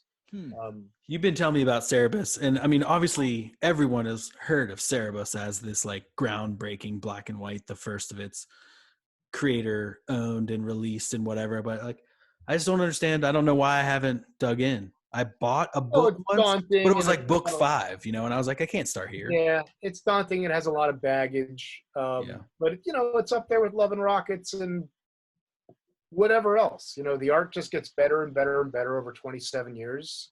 And the writing is very sad and pretty batshit and frequently very, very good. Batshit and sad. So yeah, that's very good. Anyway, but I wanted to show off some of these comics by my guys. Those are really cool, man. Yeah, the greatest living cartoonist, Christopher Forbes. Rocko, you're gonna like this one a lot because it's a flip book. Rocko loves flip book. And then this one's really cool. This is a sketchbook, and it's by Upside Down. It's by this young lady who's just like clearly like a self-taught digital art prodigy. Wow. And she does these these elaborately costumed elf people, or wow, man, whatever it is. And so I've had to kind of really like, anime has been on the periphery of what I've been looking at through these people for a long time, and so now I'm doing my Berserk deep dive. Trying to understand it, figure it out. Cool. Those are amazing, man. Yeah, man. Yeah, man. It's a really wonderful way to practice the comics craft and pay it forward. And you don't have to break in to work in comics or enjoy making them or whatever. For sure. Especially in this day and age, man. I mean, all you gotta do is print it, and you're a self-publisher. All you gotta do is enjoy doing it. Yeah. Yeah. Yep. That's it, and I think that like a big mistake that a lot of people make is they sit around waiting to be inspired enough to work on their masterpieces instead of doing pages, or they put in their head the idea that I don't deserve to draw comics until I have professional anatomical drawing foundation under my belt, which is just not true. So just make it. Yep. That's my rant, baby. That's my rant, baby. Rant, fella. Hell yeah, Ben. That was a good rant. Thanks. Thank you so much. Did you also make that? Is that a Dune mug? Yeah, this is my Dune mug. Weird. I could just recognize that. I've never seen that before. I show it to you all the time. That's my Dune mug. That's awesome. Really sick. Can't wait for Dune. I hope it comes out. Oh, me too, man. It will. Making that? It's already done. It's already in post, right? It's in the can. Yeah, we just in the gotta make can. sure the Hell yeah. COVID goes away. Hell yeah, Ben. Thank you so much. Thank you guys. I appreciate it. Ben Granoff, ladies and gentlemen. Yeah, we'll talk. At Ben Granoff. Later. Yeah, I think so. Fuck it. Who cares? At Ben Granoff. Google search his dumb name. More shout outs to Mitch Coleman. Nice to see you, buddy. Yeah, dude. I think next on the list is Brouwers. If you are looking to share, Brouwers, one of the greatest artists I've ever known in my life. Oh, stop it, man. Another great Canadian. Cover artist, if I just may say, Ben Granoff, who we just spoke to, colored Wizard, and Brouwers drew it. Wow. So, Mike, I can get one of these to you guys. I'll send you one. Well, I appreciate that, man. Crankshaw.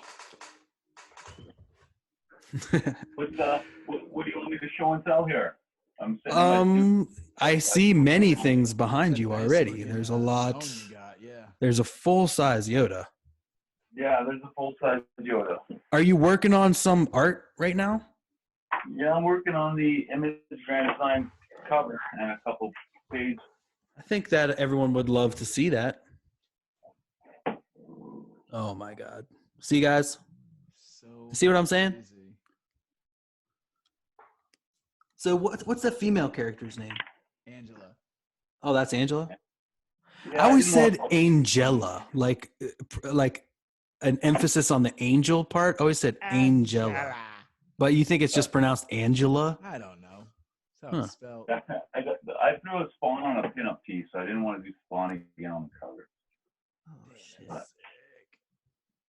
another Max. I had no problem throwing Max on twice. Yeah, because he's slow. And then I got a bunch of pages for that I'm on right now. But Dude, I like your shirt. That's an amazing shirt. Yeah, it is. I was going to say that. We took a drive to Tupac's old house today, and it's about 10 minutes from my house. It's up the street. It's in them hills. Yeah. That was our day trip today. What else? I know you got a lot of collectibles. I mean, look at all those short box back there. Did you pull out any Singy ishies, as Manus would say?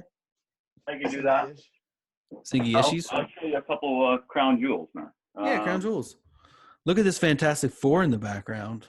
Remember when I asked you if you knew who the Fantastic Four were? Manus, I don't know what he was on that day. And he's like, yeah, I bet you can't even name all four members. And I was like, are you fucking kidding me? That's not how I said that.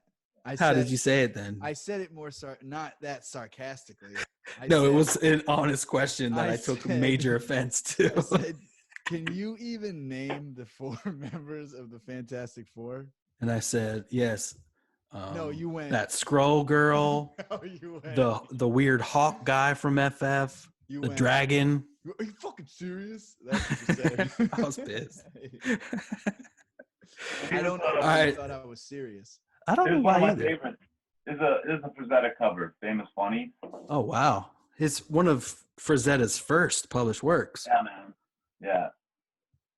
Damn. So that's my favorite. I don't even think I and a couple weird shit. Like this is the death of Fritz the cat. Death of Fritz the cat. Yeah. Wow. Crumb was apparently pissed off at that movie, right? And he's like, "Fuck this character." That's right, man. Obviously, First Crow. First who? Crow #1. Huge fucking Crow fan. What's the other one? First Crow? It's a backup story or something? No, this is like Crow #1, and then this is the first appearance of Crow. Oh, Caliber Presents, kind of like the first appearance of Grand Old Primer, Kamiko Primer #1, 2. Yeah, it was awesome. Tim Vigil story. That's dude. Oh, that's sick. That is pretty sick. Yep, that's where the Crow. Tight. Famous from Cartoonist from Cartoonist Confidential, where Mickey Mouse is fucking Minnie in the jail cell. That's right. One of the first majorly controversial underground comics, huh? Yeah. Who's the artist on that one? What was his name? Rick Lopez would be able to tell you right now. Rick's still in here? I don't remember. Joe is Joe Duffy. Well, I don't know. Oh, I thought you would know. Will knows. Well, you guys. The only way to find out, guys. Sorry, what, Ben? Did you see Will Hoffneck's video of him cracking the slab open on that one? Oh, not on this one. I saw his Spider-Man 300 cracking the slab. He had a 9.1 Air Pirates and he busted it open. I love that. Dan O'Neill. Dan O'Neill. Slabs. That's right. Oh, yeah, you say that in one of our songs, man, don't you? No, you pop those slabs. Oh, I say it? That. Yeah, that's good shit. What up, guys? Got a piece. Love Oh, ya. Jade. Thanks for coming, dude. Be well. Definitely. You can re-listen on the podcast feed if you want. Oh, that's happening. That's happening. You can hear the rest. All right, later, Jade.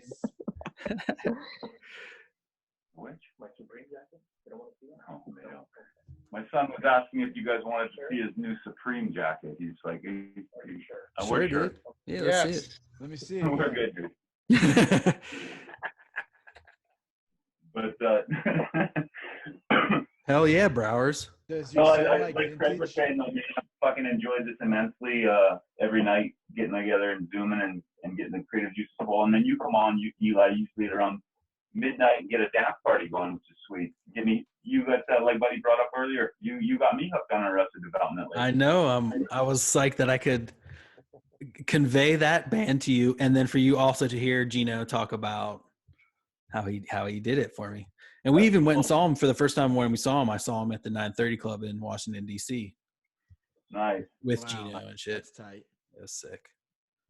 But yeah, other than that, I'm pretty boring dude. So that's not true. Until I'm drinking. All right, dude. Thank you so much, Brouwers, ladies and gentlemen. Bro. All right. Who is not shared? Mike Schulties, Jerome, Kyla, Mitchell. That's TT. Oh yeah, TT. So Mike, I think Mike came in next. Did you bring something to share? Dude, I haven't had time to actually read anything. Yeah, I'm build, so though. impressed What is by that? You built everyone that else in these quarantine skills on like catching up on back issues, and I'm like, I got 2 kids. And Okay, Mike's a teacher, teaches his 2 kids, and builds wood stuff, and has immense you got something to show, Mike.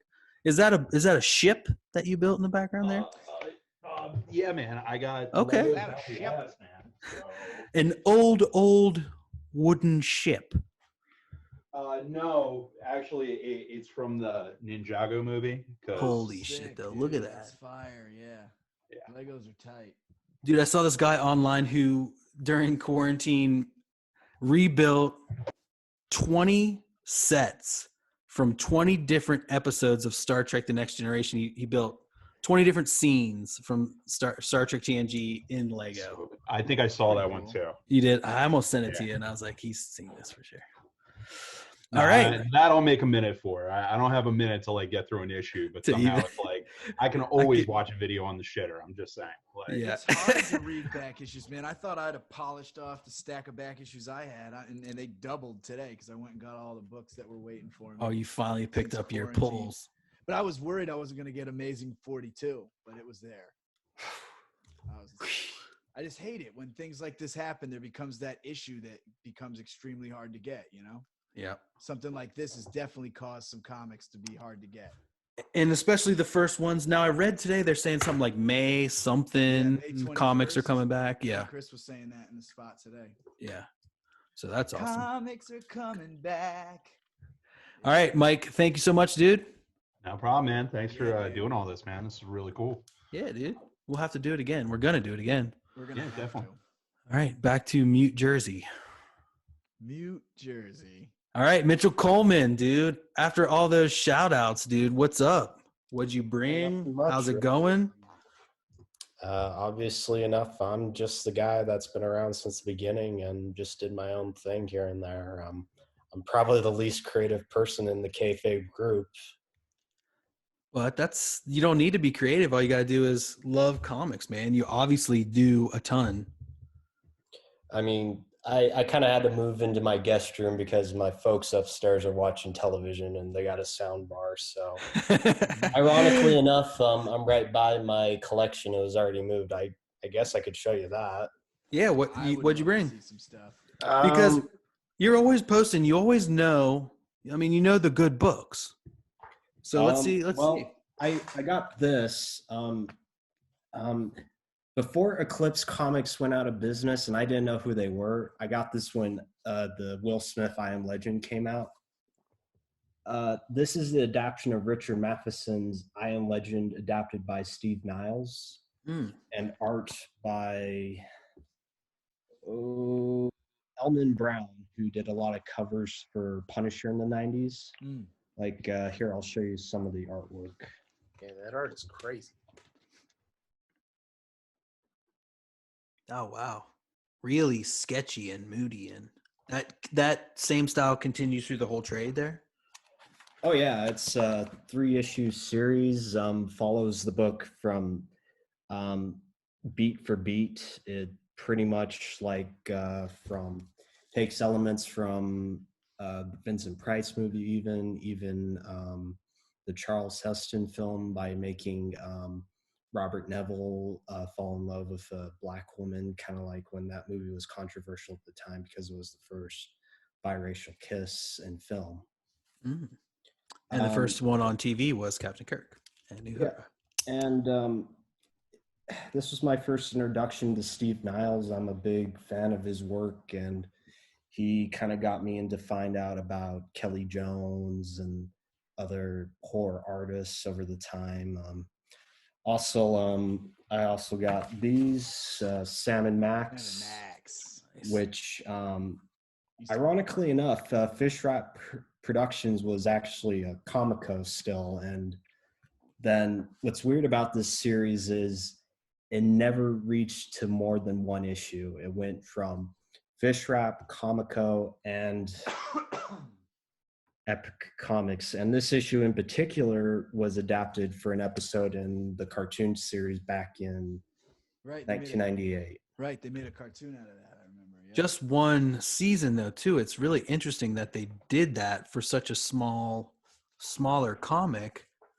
Well, with Steve Purcell, I mean, he was a cartoonist more so, but he got a job at LucasArts and he turned his IP into a game, and that game gained popularity. And that interesting.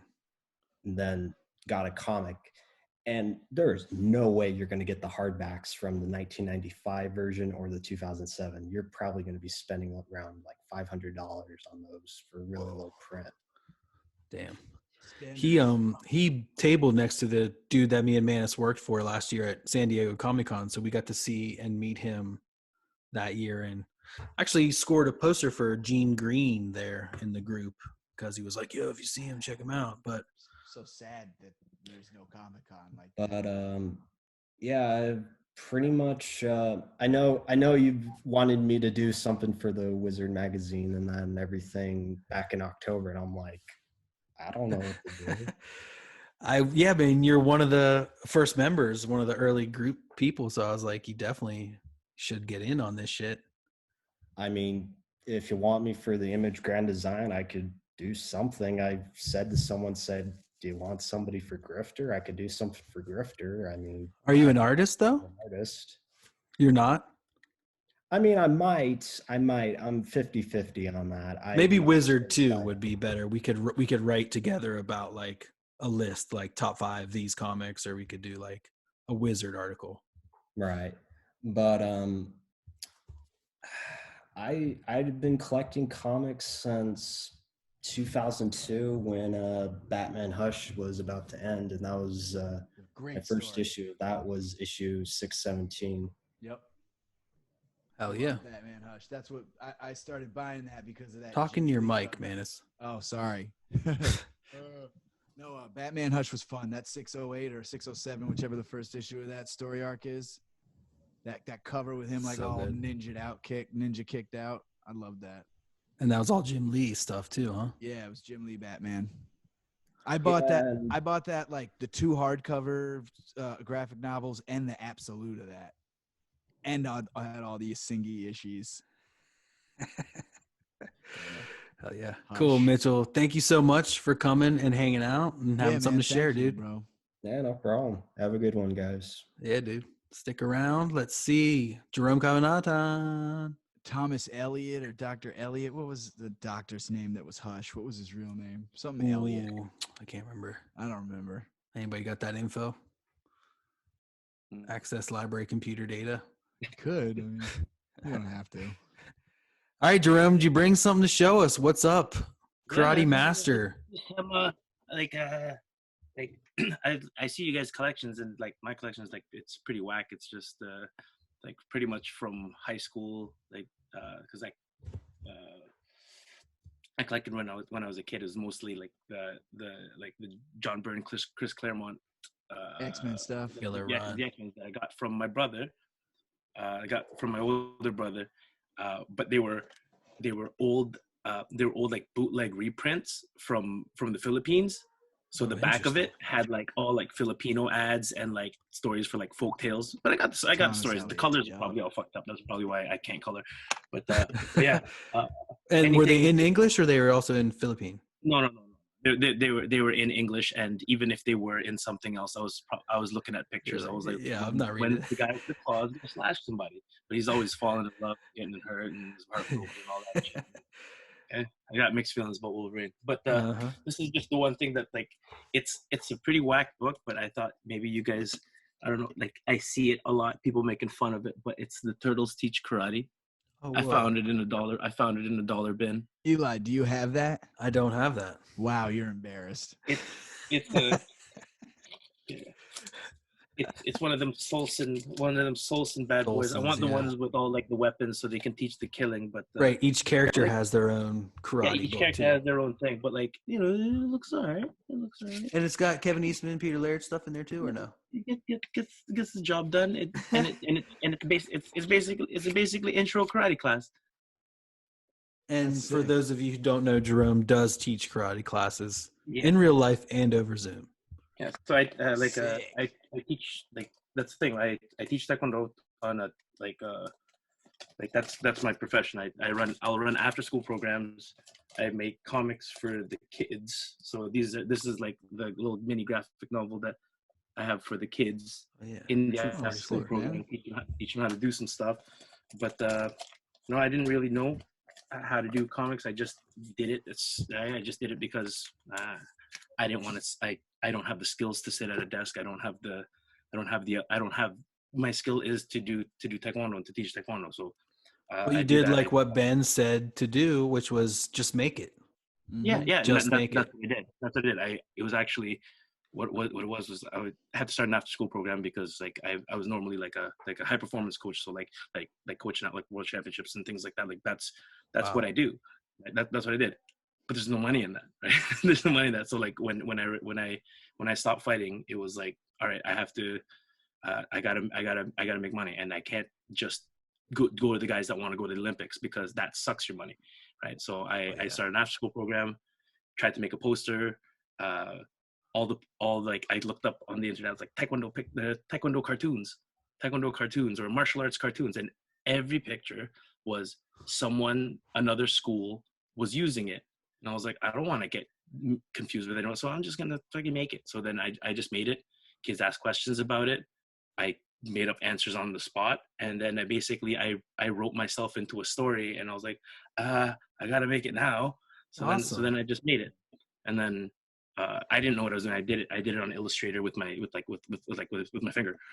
So like, 200 some odd pages in, my wife thinks, oh, you're gonna do this now. So I got a Wacom tablet, and I was like, all right, well, and then now we're going, and then I find the channel, I find the Kayfabe channel, then I find the group, then I find Thwipp It, and then there's like no more episodes. So I'm like, I run through like the six episodes, and I was like, all right. And I realized that I don't know much. So then just being in the group, I'm learning a lot. Like, like Ben's clearly a teacher. Like, so like the shit that he said when he pipes up from his Dune cup, and then I'm always listening. Awesome, man. I love that. First of all, you started the project. It was like you and Brouwers really put the fire under ass with my camp. But every page that you do, we can really see you getting better. Yeah, I feel it, right? It's like because the way, like, I was thinking, because there was that not to like steer the conversation, but like there was the image family tree. That who's doing that? Like, there's image family tree. Like there's the guy that's doing that story. That did it for Wizard. Yeah, I don't know if he did it for Wizard, but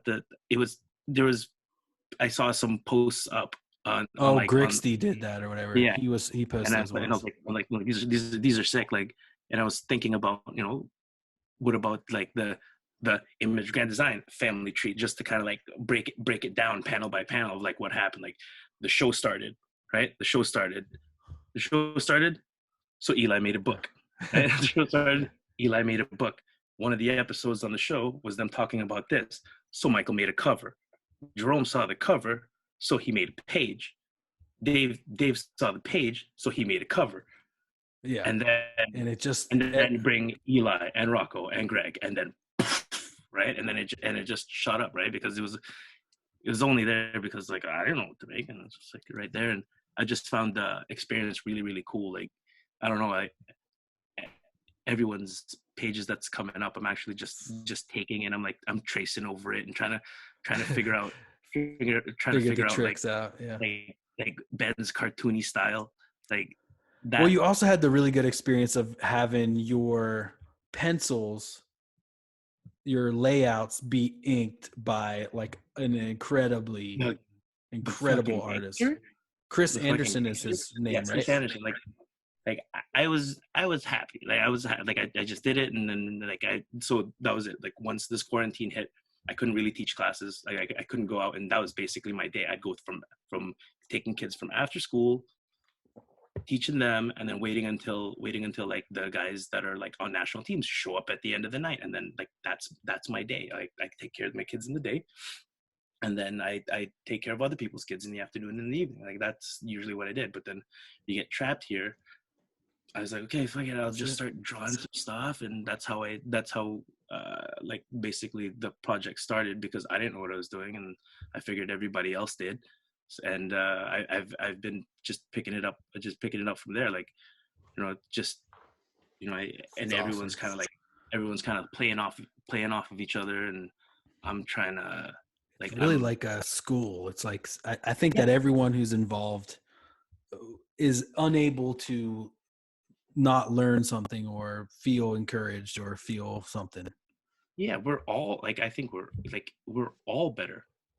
We're all better. Like that's like, and everyone was already so fucking good. Like it's definitely like, someone with like Chris, someone like with Chris. I went to, so because I was going crazy because I couldn't like teach classes, or I couldn't spar, and I couldn't do anything. What I did was like, okay, I'm just gonna put all this shit on paper. So I put the shit on paper, and then I was like, oh, somebody wants to do the Spawn Dragon, like who the fuck am I to do it? But I said, okay, I'll do it. And then Rocko hooked up Chris, and he's like, yeah, I think it'll work. And I was like, okay. I talked to Chris for a bit, and Chris was like, oh, he's like, yeah, cool. He's like, so do you want me to ink as is, or do you want me to like tighten it up or finish it up? And I was like, dude, just finish it up. Do what you got to do. And then this guy, he just drove the school bus. Just drove the school bus right over my ass, and I was like, "What?" What he did is amazing. What you guys did together, it's like, I was like, shit, like I got like the Lego version. What he put on, and I was like, you were like Duplo, and he was like Lego. Yeah, I was like, I don't know how to do. It's like I can't do like pants lines. Every pants is a cargo pocket for me. Every boot is a Tim, because I don't know how to draw it. Like my boots look like Uggs, and I was like, right? And I asked them to do like some like sound effects. So like I've been studying those. Those pages are sick. And so it's just everything. Yeah, everything's just been awesome. Like everyone that's on it. So like everyone has something, right? And oh yeah, something different and new and awesome. It's definitely cool to see a bunch of different artists be inspired by each other, and even in this thing we're doing right now, just watching how y'all like work on stuff in the background too. You know, it's fire. Oh yeah, everyone's working on pages. Yeah, so there's those pages, and like right now, this is what I have to teach my taekwondo classes in, is basically my kids' toy room. So I have my computer on like a tiny chair, and I'm trying to chuck all the baby unicorns and the strollers to the side. Get out of here, baby. But it's not like they don't know that. Come on now, get out of here. Awesome, Jerome, dude. Thank you so much for coming. Thanks for all your hard work on the comic. Yeah, man. Oh yeah, and another thing, I'm like in the Wizard. first I think I got to be known as like the Etch-a-Sketch guy. Yeah. But I think after this project, I'd like to be known as like, you know, like the fight layout guy, like the fight layout guy, because the finishers are. So you send the choreography and then they do. Yeah, just here, man. You guys draw muscles. You guys draw muscles. Yeah, man. I've been creeping on your Instagram. Oh yeah. Do you see me creeping on his Instagram? All right, y'all. You can finally use those songs in the in your story. So any song I've made, if you put my name in the song, it'll pop up. If you want to like post a video of yourself looking at people's Instagrams with my song in the back. It's perfect for that. Yeah, man. All right, hell yeah. I think we are to our last presenter, TT. Yeah, man. This is my cuz. This dude and me are the reason, like, Tatanka and me got into comics when we were young, and that's kind of, this was our first, like, real thing that we bonded over, I feel like. I guess we were forced to bond by our family.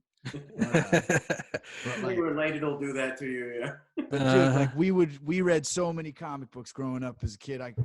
We would go to this place, Barrios, to get our books, like, off of a tourney rack kind of thing. Like, I remember Spawn 1 coming out and us being like, what's this? There was no hype around anything. We just bought the things we liked, you know? Yeah. There wasn't much to do back then in Vermont. We used to go play in the landfill. Yep. I wouldn't tell everybody, but there was this giant dump, and we'd go play in the dump and like break things. And eventually, he cut his arm open and bled all over the place. We weren't allowed to play in the dump anymore. I think I still have the scar. Yeah, that's what we used to do. You can't really see it, but it's still on there. Yeah, definitely. But yeah, I got some quarantine comics like right before this whole thing happened. But unfortunately, I wish I had gotten more now that I've been in the house for like a month and a half. Right. Too long. But I got Abara by, I'm going to butcher his name. He made that Blame, which is on Netflix. Tsutomu Nihei. Tsutomu, yeah. Yeah, I think so. Wow. And that shit looks crazy. I have Blame somewhere too. But it's thick. Yeah, it's good artwork, man. This guy can draw. It's wild. It's like, I don't know if you guys ever read Appleseed. Yeah, like he that. did. Massimo Shiro, Masune Shiro. I probably fuck up his name too. He did Ghost in the Shell also. Yeah, Ghost in the Shell. Yeah, but it's the same kind of art. It's that kind of like wild, gritty. Wow. 90s like anime style. I got that, and I was reading this barely. I haven't really read that much of it. Monstrous. I've heard that's great. Yeah, this is by Marjorie Liu and Sana Takeda.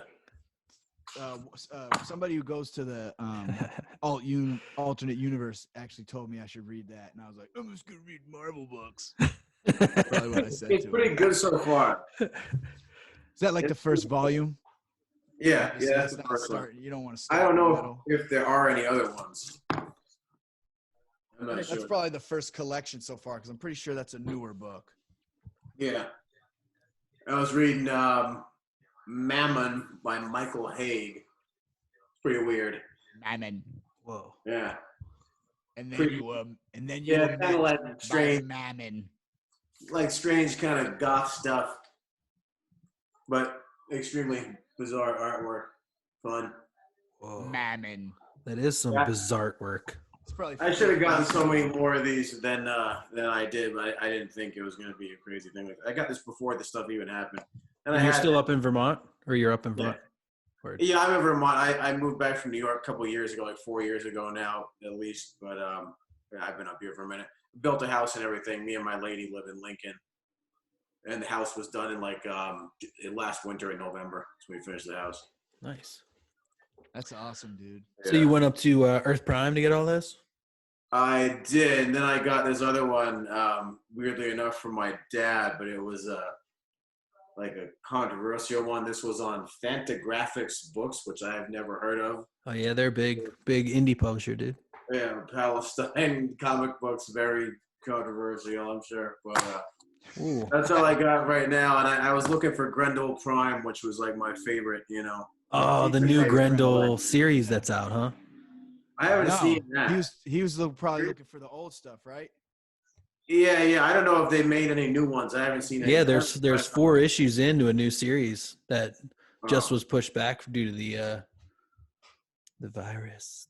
The virus. That sucks. I gotta check that out. That was like my favorite comic back in the day. I think that was Hell yeah, dude. I mean, Eli, that's Matty why Wags. I know about Grendel and stuff, is from Tatanka's interest in all that. I did not know that. Yeah, Yeah, bro. I'm those are- saying this was, he had all the comics at the house, so we would go up there. I'd be like, man, I'm not allowed to have these yet. What got me into Spider-Man was my aunt and from my dad's sister, and what comic books really started for us was me and Titi. Just whatever you would accumulate, there was bins of books, man. Yeah. Like all that John Romita Jr. like Punisher shit too. That was the first time I saw a lot of that. Like as a kid. Yeah, there was one of my friends whose father owned a comic book store somewhere else. Right. And when the place closed down, I think they may have been like Pete Moyer's dad or Pete something. Moyer, exactly. And I Yo, got all Pete these Moyer's books. how we saw Rosuki Doji the first time. Too. Was at his Man, house. it's been talking about that a lot recently. Oh God, that like ruined my mind. I can't believe that existed. Oh, it made man. I was my like, mind anime's awesome. great. Hold on. I just watched anime. Oh my God, here he goes again to show this book off. I thought he had a T-shirt for like the release of that There was a movie. manga for that shit. Yeah, a dog ate it, but I think this is a mature enough group to look at some of this. Oh my God. No, does anyone disapprove of like hentai stuff? I think we're fine. Okay. Unless there was kids run by the camera. Yeah, no one's got kids in here, right? Hold on, you got to see this one. I totally. You're not think in there, this is Mike, huh? the book. Nah, mine are in bed. We're good. Look at this splash page. Oh God. Can you tell what's happening? There's a little Okay. man inside of her. Going in, yeah, entering. Spinning around. He's spinning. Snarf. Who was the guy who made this? Like, who was the dude responsible for this? He's honestly really amazing. It's Toshio Madea. Man, I hope they kept an eye on that dude. Yeah, right? Dude, Amino Jocko just throws a baby off a bridge in the top. Yeah, that's totally normal. Yeah. That's how you introduce stuff. Yeah. Yeah. Dude, but honestly, man, like Orosuki Doji is a pretty lit story, regardless that there's a bunch of perverted shit going on in it as well. The story is cool too. Like some demons and half beasts and fighting. Interdimensional. Yeah. Like, if you fuck them, it'll come to true. It'll come to true. It'll come to true. Yeah. But Oh, yeah, we man. were too young when we saw that. Pete Moyer's probably in trouble now. For showing y'all that. A bunch of kids. Yeah. There's a lot of children. So. He was inspired. He was heavily inspired. Depraved, right? That's what happens after you're introduced to that stuff too early. You become depraved. Yeah. Exactly. That's Mhm. me. That's Manus. I was gonna say, Jerome, do you have a page for your Taekwondo school? Oh, did we lose? Oh, he Gotcha. probably You unmute. There was a page, but something got fucked up with like our GoDaddy and all that kind of stuff. So if you go to the page, it just goes straight to the Facebook page. It gets everything that you need. But I run the Facebook and the Instagram stuff too. So a lot of the stuff that's on there, it's just me reposting. You trying to take stuff some that I did, online but- classes, TT? Well, no, I'll just check it out anyway. I did Shotokan karate for a long time, and so did Manus's cousin Damon. And now that there's the quarantine, you couldn't even go back to any dojo anywhere whatsoever. So Yeah, everyone's doing stuff online, and I'm trying to keep the integrity about it because it's like some people are they're just going like just too romper room, and it's like I can't. You're not learning anything. Yeah, People aren't learning. I'm not learning, and like worse, it's like I'm not teaching anything. It's Right, like, that's what I mean. Like I don't want to get to that point. Like I am, like I'm still doing it. So like there's a bunch of people like doing a bunch of like hoopla and song and dance, but like I don't know. That's not what I'm Make about. sure your Like, students walk away with some knowledge. I try to be like, I try to be better without being so goofy. Like like comics, this is where I can be goofy because like no one gives a shit. You know how if I'm good or not. Like I'm just here, right? Oh, but man, who are you calling Tatanka? Kyla. The name's Kyla Mitchell. Yeah, we call him Okay. TT Tatanka. That's my cousin up in. Okay. Yeah. I thought you were talking about Eli because I know Eli had the dreads when he was there, and then I thought maybe Tatanka is a Native American word. Maybe that's how we danced. I don't know, man. I don't know. I don't know. Like maybe two hula hoops around his arms and he walked around. No, Tatanka means like buffalo or bison in like I forget the tribe, but it's a Native American name. I thought you right, were just, TT? calling him that. Yeah. I thought it was just like the wrestler. That was a nickname. I thought you were teasing Eli because I know you guys go back and forth. Well, if I was teasing Eli, I'd call him like a Wookiee or something like that. Yeah. I'd call him like an ex-Wook. Cosmic Lioness Wook. The ex-Cosmic. I don't know. I don't have it. Cosmic Wook. Cosmic Wook. Dude, I definitely want to check out some of the online Taekwondo school stuff. So if you like send a link in the sidebar or whatever, I'll definitely check it out. Yeah, like it's a bunch of kids still figuring some stuff out, but that's how it, that's how it is. But it just goes.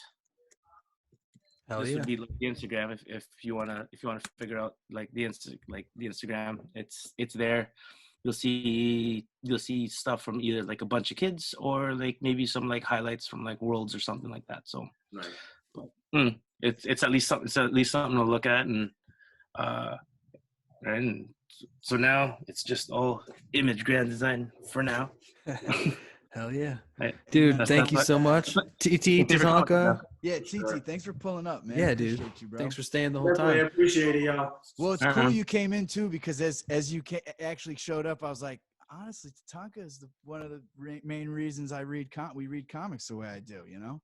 Like that was the first real like love of comics was from all the times we'd hang out and just draw and fucking read comic books. Hell yeah. Shout out to Pete's dad and his failed business. Yeah, shout it out. Awesome. There were so many, it feels like there were so many cool connections and groups of people linking up tonight from all different sides of worlds that all had these different things in common that just seemed like comics brought us together, the podcast brought us together, but we all had these things running deeper than everything that just links us all. I unmuted everyone, so if anyone runs through it, we're gonna wind it up now. I just really want to thank everyone for coming out so much. Craig, Brouwers, Rocko, Jerome, Ben, Mike Schulties, Kyla. Thank you for finally saying it right. I appreciate that. Sorry, Mike. No, I know. It'll only take our entire lives together for me to. I'm just expecting it, so cool. Well, last name is Cabanatan. It's just like how. Fuck. Okay, Cabanatan. Yeah, it's like Banana Man or Cabana and Tan. Because we said like Cub, Tom. Hey man, everyone does when that. you put out the Wizard video, you were so excited. You called me Justin, so No, I didn't. No, he be doing shit like what that. an asshole! You gotta catch him. He be doing that shit. That's okay. I've been getting that all my life, man. I've been getting that all my life. Oh right? My God! People see all the syllables and just say fuck it. Say it one more time. Cabanatan. Cabanatan. There you go. Rocko, dude, thanks for coming.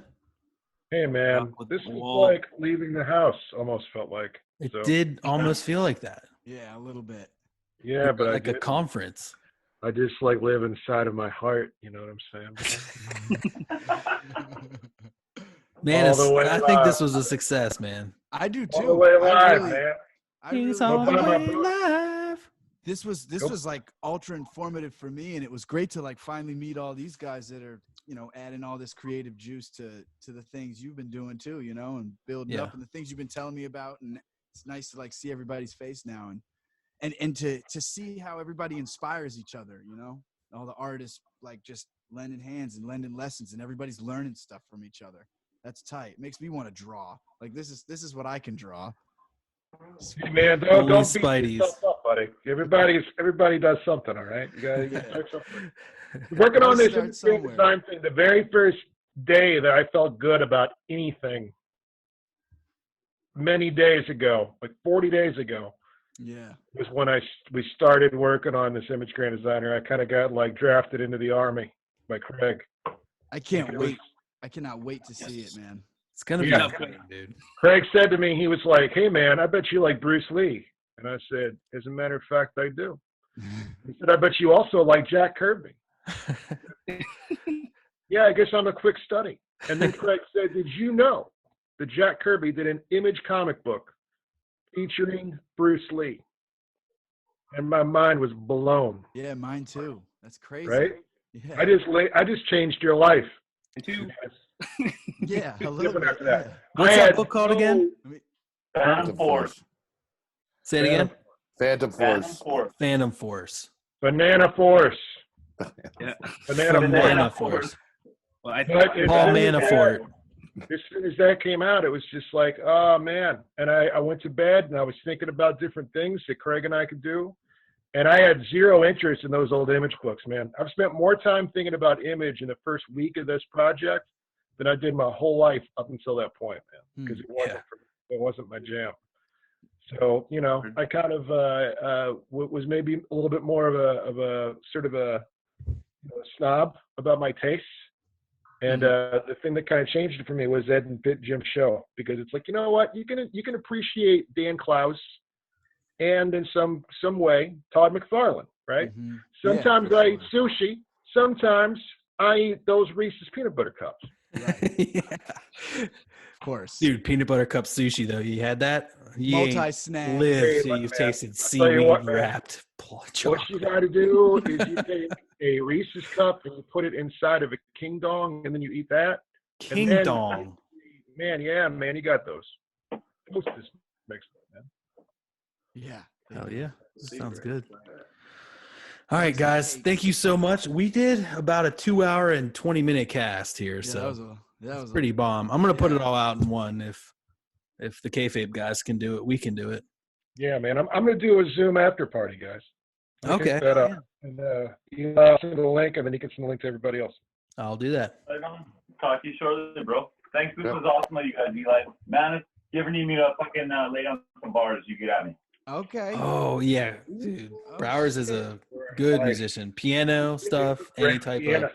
He's got a fucking grand piano. Mandolin. He's the He's man. got a grand piano in an all-white room like John Lennon had, and it's got a fucking throne behind it. I'd love to hear some beats. It's just him just like playing the piano, like fucking big pimpin'.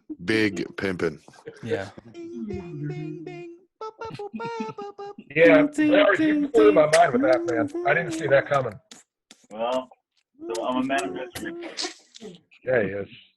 Right on. Well, I'm gonna time out. Fucking after party, dude. But thanks again for doing this, guys. Yeah, I'm gonna send you a link in just. Yeah, this was a lot of fun, guys. I'm gonna like go and I gotta get on the phone real quick, but I'm getting into keep chatting. Hell yeah. All right, guys, we'll take it out on that Manus tune. Take it one more time here. Brand new joint. Manus Dunbar. Baby, can we get up? I'ma run to your city really quick, get the moon gone. If you put that on me, baby, what you move on? The way you move it, just like when they did the moonwalk. Way you move it, that gon' make me better. You need a bad, bad, bad, bad, bad, bad. I need a bad, bad, bad, bad, bad, bad. I need a bad, bad, bad, bad, bad. I need a bad, bad, bad, bad, bad. Bad, bad, bad, bad, bad. I need a bad, bad, bad, bad, bad. I need a bad, bad, bad, bad, bad. I need a bad, bad, bad, bad, bad. Ain't no teasing with you, get to squeezing with you, pleasing with you. Ooh, baby, make it easy for me, freak it for me. Put it on me, girl, geek it for me, tweak it for me. Trick it for me, baby, twerk it for me. Do that, do that, do that, heard that, heard that, heard that, heard that. lights, camera, and it flash when you act with it.